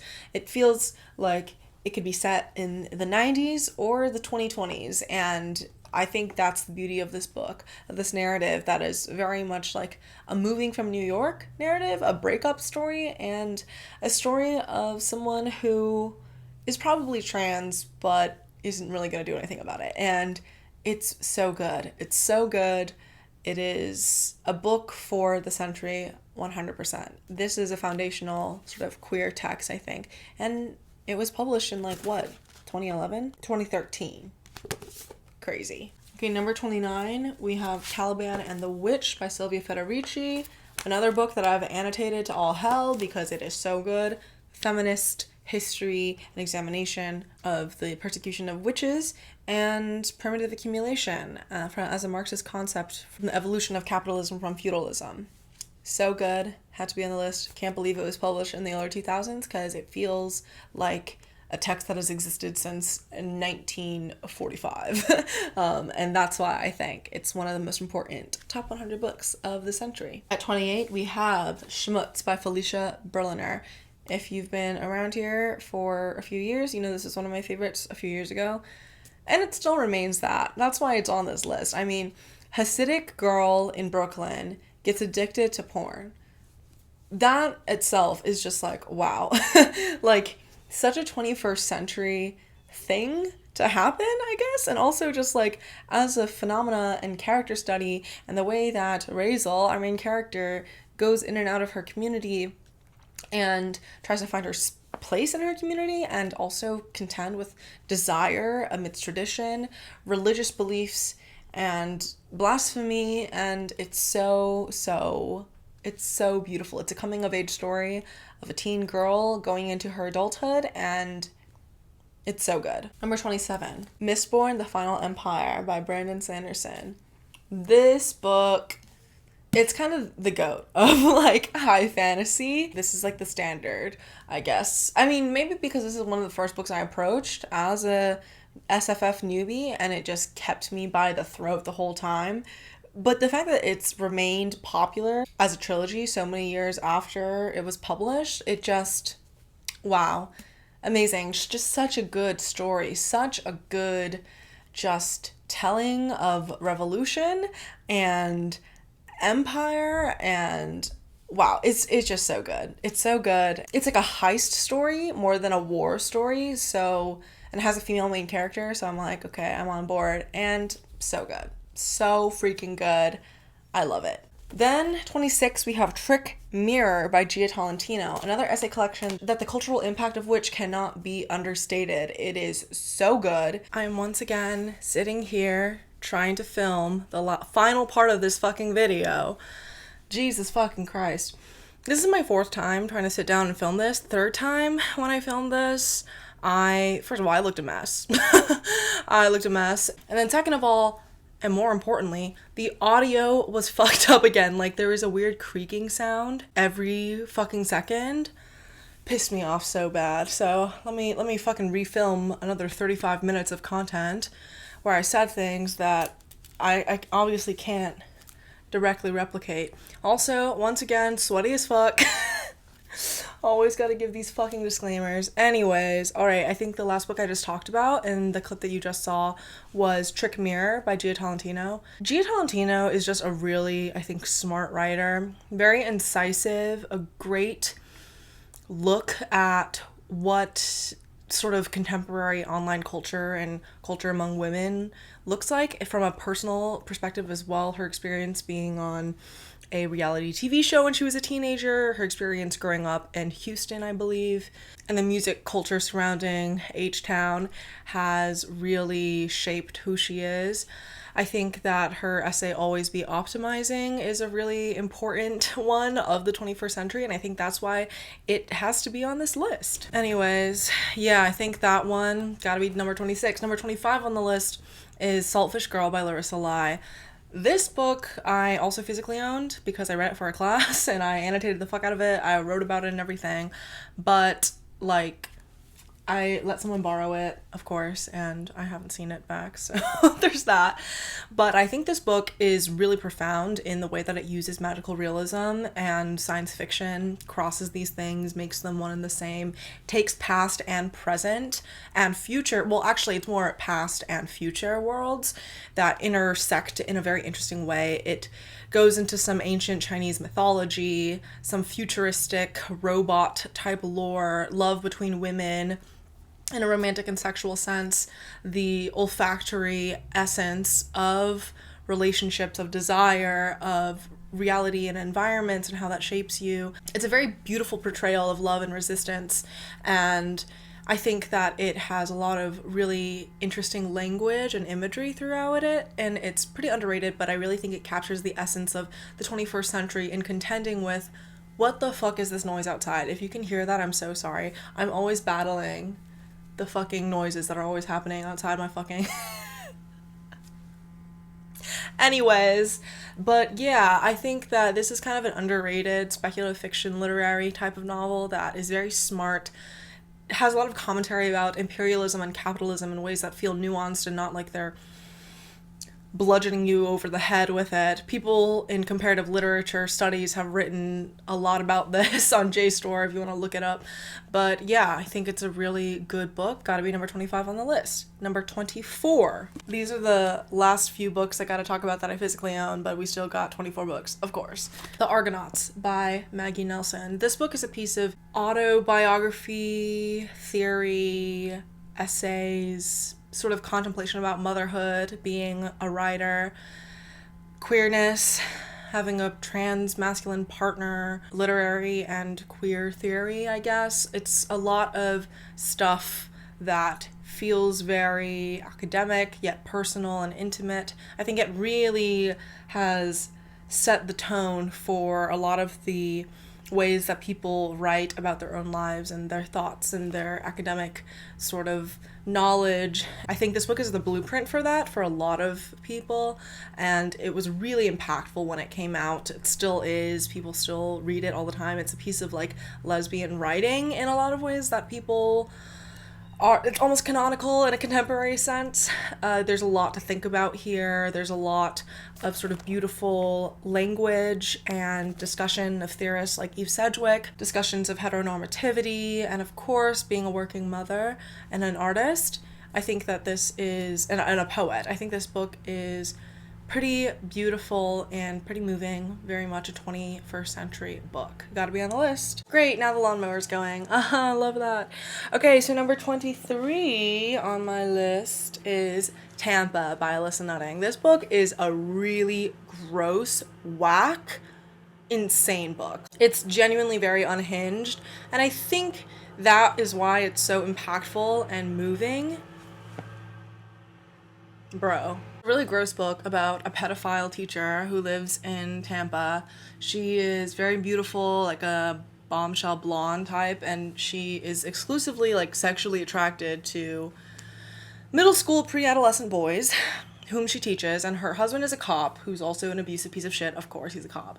And we see everything from her perspective, like the really sick and twisted way that she thinks and what she believes and how she gets away with the shit that she does.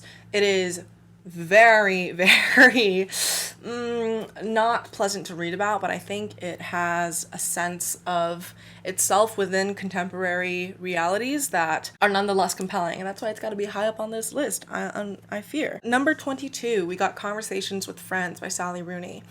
Sally Rooney's making multiple appearances on this list because she's that girl. She is the penultimate 21st century novelist who writes about romance and coming of age in your 20s and 30s and friendship in this way that is so poignant and moving.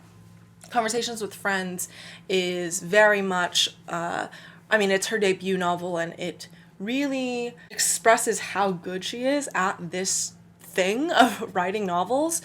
And I think that it really set the tone for our understanding of her work moving forward.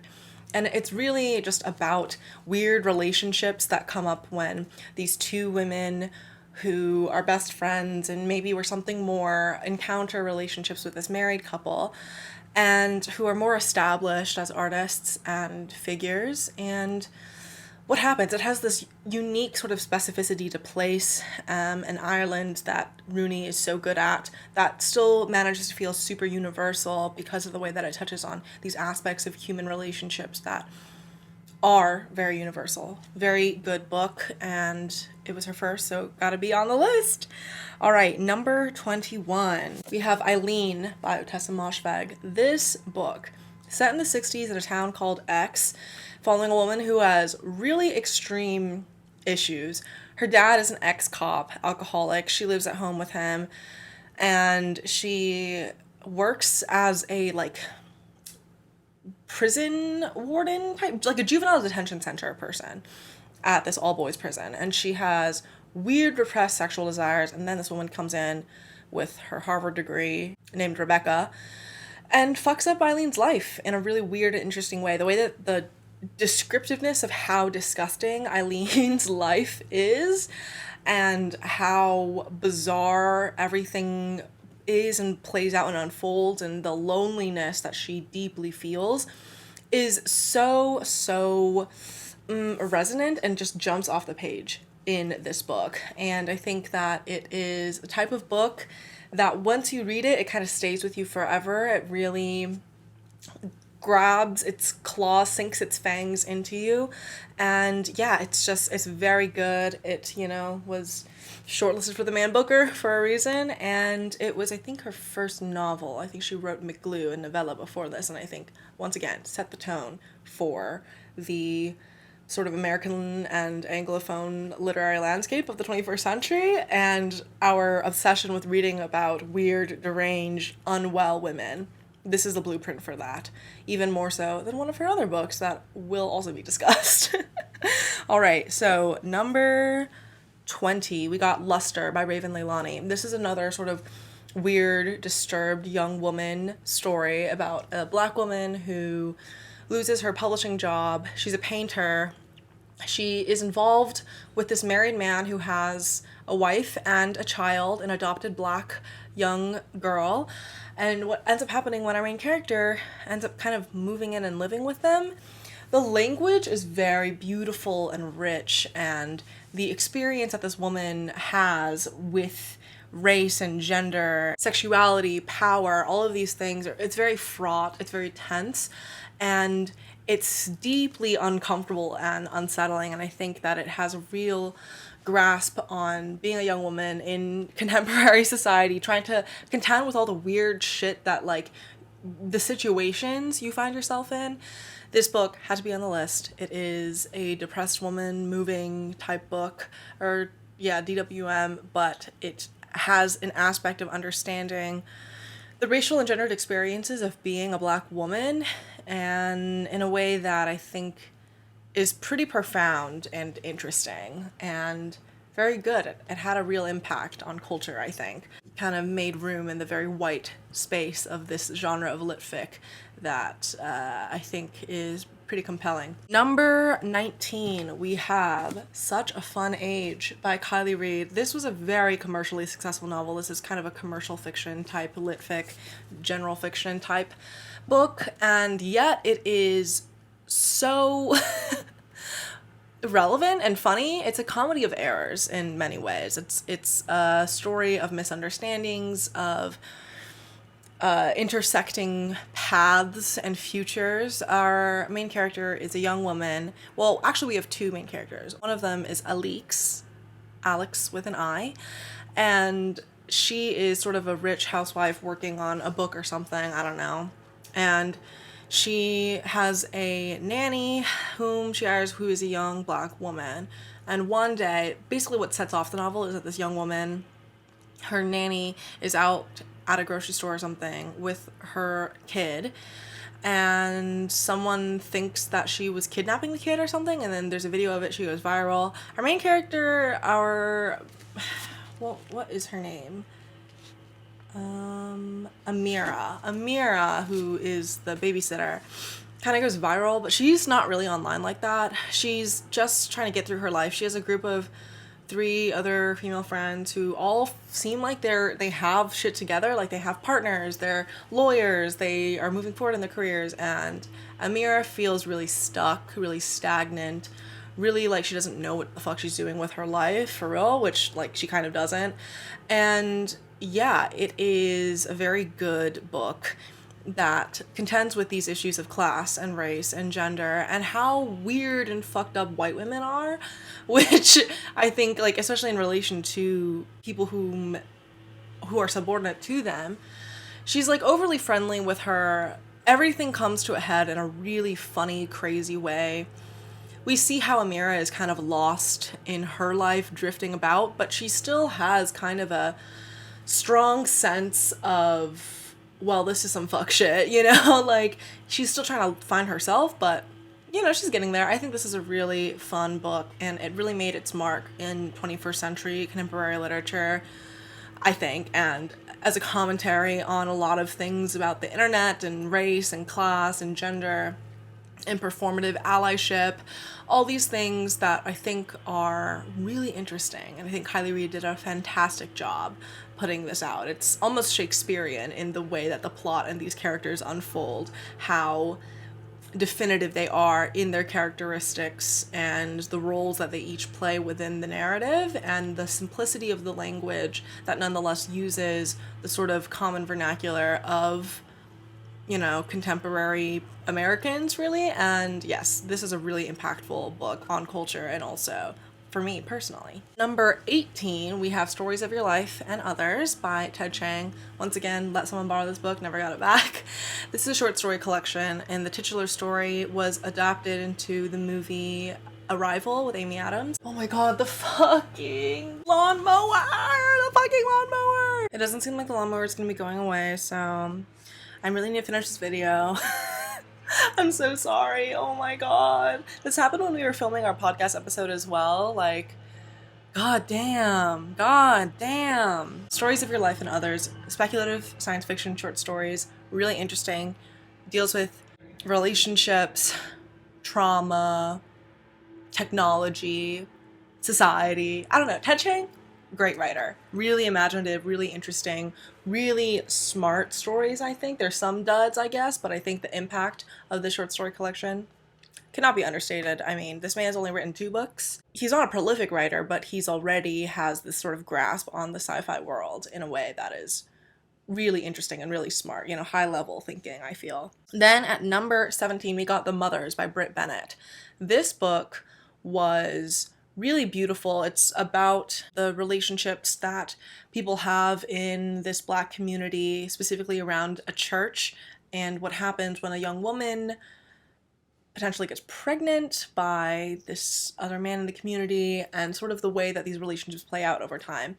I think it is a real testament to Britt Bennett's writing skills and ability to understand human relationships and how things play out in life. Also have a kind of general sort of understanding of the human experience that becomes specified within these characters that still feel kind of generic, if that makes sense.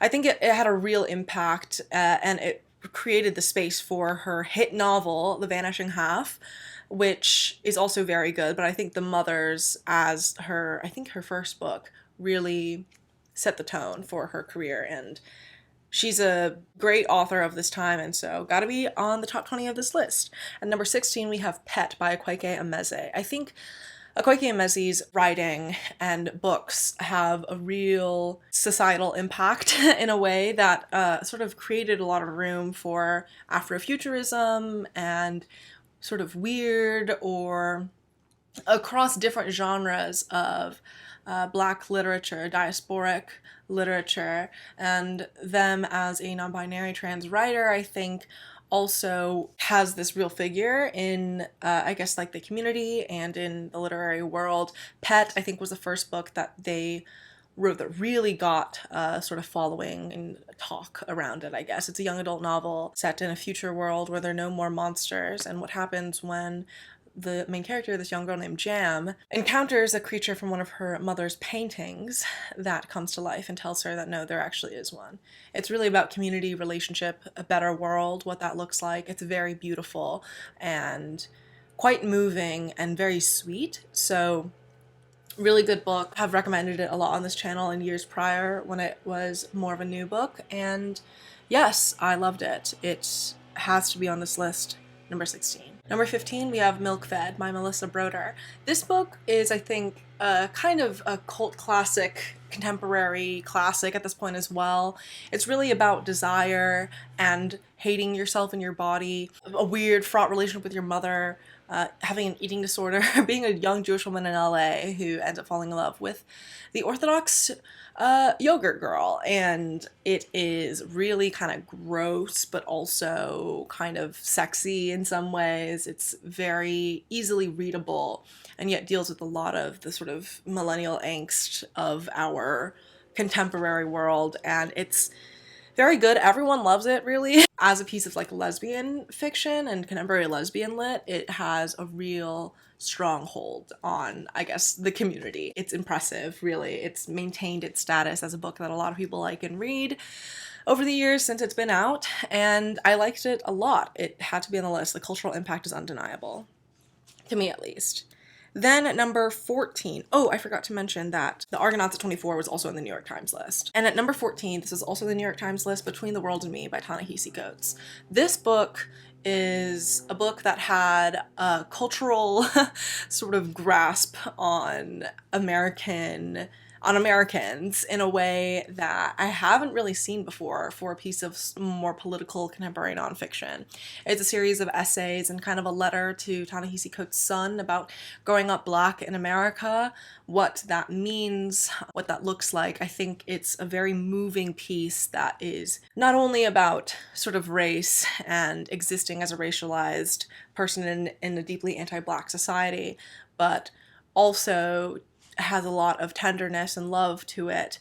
And as much as it is a searing sort of look at American culture, it is also full of love, obviously. So had to be on the list. Number 13, we have another canonical piece of lesbian literature, Valencia by Michelle T. Michelle T is the type of writer that, like, if you know, you know, and you have to be kind of within a certain type of like poet, lesbian, queer, weird person circle, like astrological spirituality world to really get it. But Valencia, as a depiction of San Francisco in the 90s and the dyke scene, the queer bars, the queer spaces, the places that people occupied, the dynamics and the sex and the coming of age and the insanity and the drug use and all of these things, the alcoholism, it is really, it jumps off the page, and it's so engaging and so fun, as much as it is very dark. But I think that the realism of this piece, the strength of its writing, and the humor and lightness, and the way that T manages to really enfold you into this world, it's really beautiful, it's really moving, and it's hilarious. I think that this is a book that kind of put her on the map, and for that, it's gotta be on this list. At number 12, we have Women Talking by Mariam Teves? I don't know. Anyway, this book, I think, had, again, major cultural impact in a way that I don't think people really remember. I mean, it got adapted into a film, but it's about Mennonite women who have realized that they have, their community of men have been systematically drugging and raping them, I believe, at night. And this whole book is a conversation about what the fuck they're going to do about that. And it's all written from the perspective and wrote down by this man who has been pulled aside to do this for them, because none of them are literate. And so, again, it's women talking. Like, they're just having conversations with each other in a room, trying to determine what to do, how to go about this. They're so isolated. And again, they can't read. They only know the life that they have on this farm or in this commune, basically. It's about the abuse of isolation, the existence of womanhood in this type of world, the repression and the patriarchy and the forces that are in our most intimate relationships with family, with husbands and brothers and community members, and the insulation of it. It feels very suffocating, and yet it is so moving and necessary in its understanding of how women exist in the world at large, and as reflected in this myopic sort of closed off community. It's very good.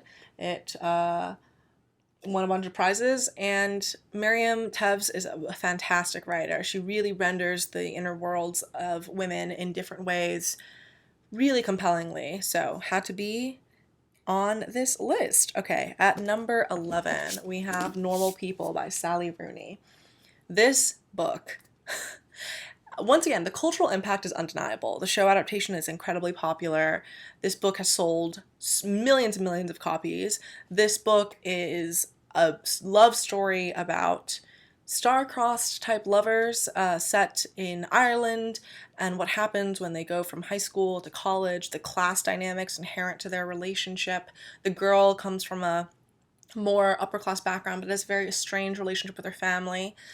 The man is has a single mom, and he's a bit more he's working class. I think his mother works for the girl's family, and it's about their relationship as she is isolated in their high school environment, and then they go to college and he struggles with his mental health. Both of these characters are really struggling, and we see the ways that their worlds and the systems fail them and how they keep on finding each other and coming back to each other. It's very beautiful. It's a story of love and romance, but in a kind of satisfyingly unsatisfying way. It's very, very good, and yes, I love this book. So many people love this book. I think once people start saying that you as a woman artist are overrated, that's how you know you've made it. And that's how Sally Rooney is to me. Such a good book. At number 10, we have another piece of canonical lesbian literature. Wait, let me make sure this was published in the 21st century. Yes, published in 2012. The Miseducation of Cameron Post. This is a book about a young girl who grows up in a religious environment, is a lesbian, and what ends up happening. She gets sent to a sort of conversion therapy camp. The movie adaptation of this book is also very, very good, very beautiful. But this book is so important, I think, for queer people coming of age, young queer women coming of age, especially because it came out in 2012. And it was one of the only sort of pieces of good lesbian literature, I guess, that was really accessible to me and for a lot of people. And I think that the impact that it had on telling stories of queer coming of age and queer youth, especially in particularly isolated and repressive environments in sort of rural America, and the trauma and the grief of losing loved ones, of the consequences of this type of queer isolation that so many people experience growing up. It's very beautiful, and the cultural impact of this book cannot be denied. I mean, it has sold so many copies, and I think it had to be in the top 10 of this list. At number 9, we have Pachinko by Min Jin Lee. This book also is on the New York Times best list because it just is. It just is. It is a book that spans generations. One family line starting off with a woman who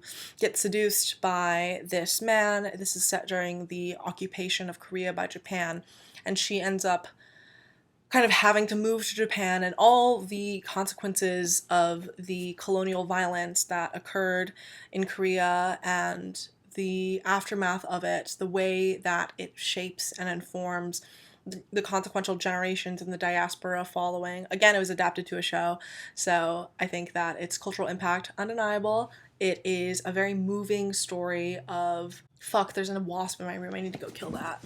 It's a story of Asian American diaspora, of not knowing your history, uncovering it. We don't revisit any perspective more than once. Each perspective sort of moves through the generations and the different characters in a very sort of focused way. The trauma that occurs for all of these people is so real. It's historically grounded in such a way that makes it so compelling, and it is a 21st century book in the way that it deals with understandings of our past and families and generations of trauma and overlooked history. It's very beautiful. Had to be on my list as well as the New York Times. At number 8, we have another Ted Chiang. Ooh, upside down. Exhalation. This book I prefer to Stories of Your Life and Others because one of the stories in here, the truth of fact, the truth of feeling, lives in my mind in such a way that is so undeniable and shaped the way that I think about language, memory, technology forever. It is so good and, again, so moving. I think that a lot of these short stories have so much to say about technology and relationships and power and memory in a way that is so, so, so cool. It's kind of mind-blowing, the things that Ted Chiang is able to explore within the context of these stories. It's so good, and it had to be in the top 10, so that's why it's at number 8. I think, once again, the cultural impact, at least in the science fiction world and also literarily, is really, really there for this. So that's my number 8. See all these wasps flying outside my room and like, it's like, bitch, you can't get in. But somehow they still are getting in because I still see them in my fucking room. Anyways, number 7, Educated by Tara Westover. This is a memoir that came out 5-10 years ago that had a chokehold on the literary community, on most people. Like, I felt like so many people read this book. It's a very compelling narrative of a woman who grew up in a very religious family in a very isolated kind of like survivor type community. Her father was kind of a doomsday prepper type, and she faced a lot of emotional and physical violence growing up, being in this environment, being so isolated. And it's a story of her becoming educated, teaching herself all these things, going to college, learning about things. Very compelling story. It's a very triumphant story of a woman who was able to free herself through education. And it has a lot to say about, I think like Tara Westover herself, in the way that she wrote this and the way that she consulted her siblings and understanding this and her memories of these things and how it's written and fleshed out is so compulsively readable. She survived so much, and I think that the impact of this book, again, like, so undeniable. It's very beautiful and just very good. Like, I read it so many years ago and still it lives in my memory. There's a detail in the book where she talks about going to college for the first time, encountering Martin Luther King Jr. as a figure, or not knowing what the Holocaust was. Like, these things that on a very basic level everyone expects you to know or to have the education of, but she just didn't because of the unique circumstances of her growing up. It is very, very good and had to be on my list. At number 6, we have No One Belongs Here More Than You by Miranda July. This is another short story collection. Again, I favor short story collections. I really love the form. But this book is, I think, it's so high up on my list because Miranda July has a real grasp on loneliness, womanhood, weird things, intimacy, experiencing these things, reflecting upon them, characterizing relationships that feel so awkward and so real. And I think Miranda July's most recent book, All Fours, and I mentioned this in my wrap-up, has such a grasp culturally currently, like so many people are reading it, but I think this book really shines in her ability to write. These are the types of short stories that you show your English literature class that's learning how to write short stories because they're just so well constructed in a way that feels very authentic to July's voice. And it's so unique. It's so interesting, and it's underrated because it was, I think, one of her it might have been her debut sort of piece of writing novel. I don't know. Maybe The First Bad Man came out before that. I'm not sure, but I think this book, really good. And at least the cultural impact for me meant that I had to be in my top 5, or my top 10, because now we're at number 5. The Secret Lives of Church Ladies by Disha Philyaw. This is another short story collection set in a Southern Black church with all these different women and girls' experiences. The first story, I think, is a letter from, or maybe it's either the first or the last story, about this young girl with a family of sisters writing to a sibling that they didn't know about until their father's death, and the second family, basically. There's a story called Peach Cobbler that I think is really good, about a girl who has a neglectful mother who is the side chick to the town pastor and her relationship in all of this, the way that she fits into it. There's a character who is gay and closeted. There are so many stories of, the secret lives of these church ladies and what it means as these things play out, how these characters are so deeply shaped by their environments and they're so flawed and surrounded by people who are even more flawed, and the ways that their lives and narratives and sort of characters all kind of intersect and intermingle throughout these stories is also really interesting. I think it's such a beautiful book that a lot of people were talking about a few years ago when it came out, but maybe it was 2019, 2020. I don't remember when it came out, but I think that had to be on the list. I loved it so much. It's lived with me so many years later. I think I read it 3 years ago. And it's so good. Number 4, My Year of Rest and Relaxation. Of course, this book by Uthes Moshfegh had to be on my top 5 list. Like, this book, the cultural impact, I've been saying cultural impact a lot, but like the cultural impact, so undeniable. This book has gotten so many people back into reading, myself included, kind of. I mean, it was one of the first books that I read back in 2020 or 2019 that really made me think, wow, I gotta tap into more shit like this. It's so funny. It's an early 2000s romp of a story that somehow manages to also be about mental illness and isolation. It's just about a really unhinged woman going through some bullshit. And she tries to go to sleep for a year, and who hasn't been there? This has changed like women's literature forever, I think. One of the most important books of the 21st century, hands down. And I'm not just saying that because I love this book. And I've based somewhat of my personality around it, like every other bitch online, I guess. But I did it before everyone else, okay? Anyway, very good. Number 3, Braiding Sweetgrass by Robin Wall Kimmerer.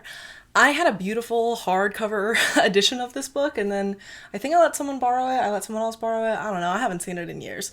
But this book is so beautiful, so moving. It's a book that anyone who gives even one fuck about nature has read and has to read. It's so good. I've heard Robin Wall Kimmerer speak at some sort of academic event before. So cool. It's about indigenous ways of knowing, meeting botany and sort of institutional science. It's about the reciprocal nature of human beings and the earth and the natural world. It's part memoir, part delineation, reciprocity is what it's called. A delineation of indigenous ways of knowing and sort of traditional Western science in a way that is super, super beautiful, so moving. As much about encountering the world as a student and as a learner, as much as it is about living with the world and in it. Then at number 2, we're getting up there, everyone. Fun Home by Alison Bechdel. Well, yes, this book, as a graphic novel, as a memoir, a tragicomic, as a piece of lesbian and queer literature and history, it's so everything. Like, it is everything. This is the book that I read when I was really young, like maybe a teenager or before I was a teenager. And then I read it again in college, and it's just like on every level, it is genius. I read it multiple times in college because, of course, there's so much to think about in terms of the relationship between text and image, the actual text itself, the denseness of Alison Bechdel's writing, the beauty of her drawings, and the way that she depicts her life and her upbringing in such an intimate and glorious way that at once gives us a queer geography of her experiences and also gives a lot of empathy for her father and herself. It's about OCD, it's about coming into one's queerness, it's about learning and growing and having so much pain and hurt. This house that's constantly being remodeled, the working with dead people because it's a morgue. It's so much going on here, and it is everything. It is so good. Everyone needs to read this book. I have like 3 copies in my room right now, mostly because I'm like, I gotta have some so I can give them to my friends and give them to people who need to read it, which is everyone, by the way. So good. Had to be number 2 on the list. And number 1, Yup, the 5th season by N.K. Jemisin. This book, I mean, every book in this trilogy won a Hugo Award for a fucking reason. Like, I did a sort of politics of fiction type of video on this book, which I think I've heard at least one commenter talk about how they wanted me to do more videos about the politics of fiction and sort of a socialist feminist analysis of books. But I think this book is so rich with it, the way that it deals with magic and a world that is constantly facing apocalypses on a climatic level, and the geology of life and extraterrestrial life, the way that these different perspectives and different voices and POVs are used throughout this, genius, absolute genius. Jemisin put her whole fucking, like, the pen to paper for this book was crazy,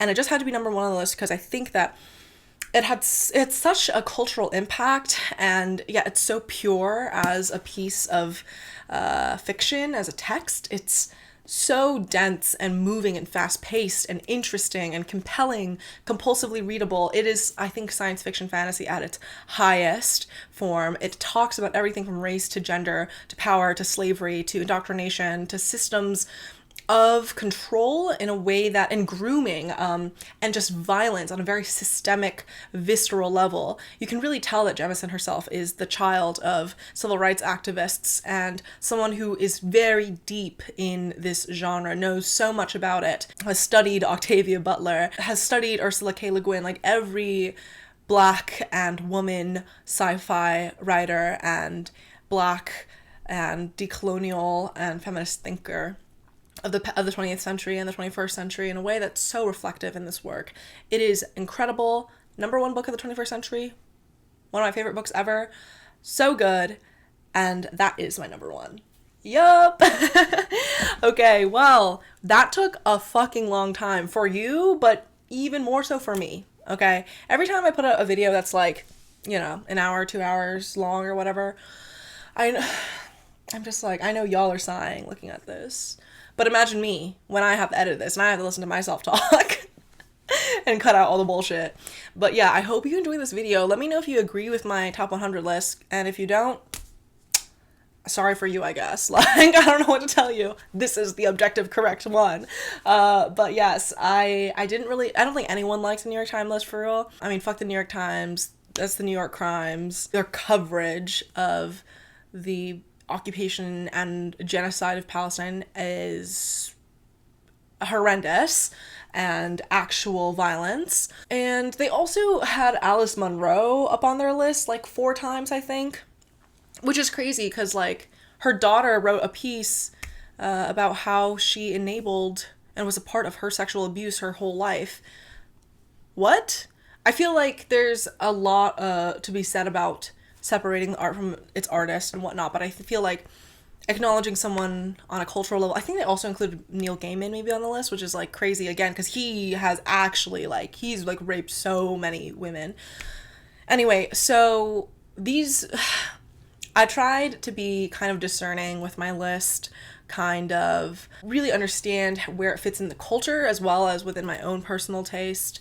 But yeah, let me know if you disagree with anything or if you think that any of these books are ones that you want to read. I would love to know. Or if you've read them and what your thoughts are. Do you think they deserve to be on this list? Comment down below, please. I'd love to talk to you about it. I respond to basically every comment. Unless I guess they're weird. But that's also based on my own personal judgment. What you think is weird versus what I think is weird. Anyways, I'm just watching all these wasps fly outside around my window. It's just so off-putting. I just hate it so much. First it was the lawnmower, now it's the wasps. Anyway, thank God. I'm done with this video. Thank you so much for watching. If you got all the way to the end, you're the best. You're great. And I'll see you in my next video. Bye-bye.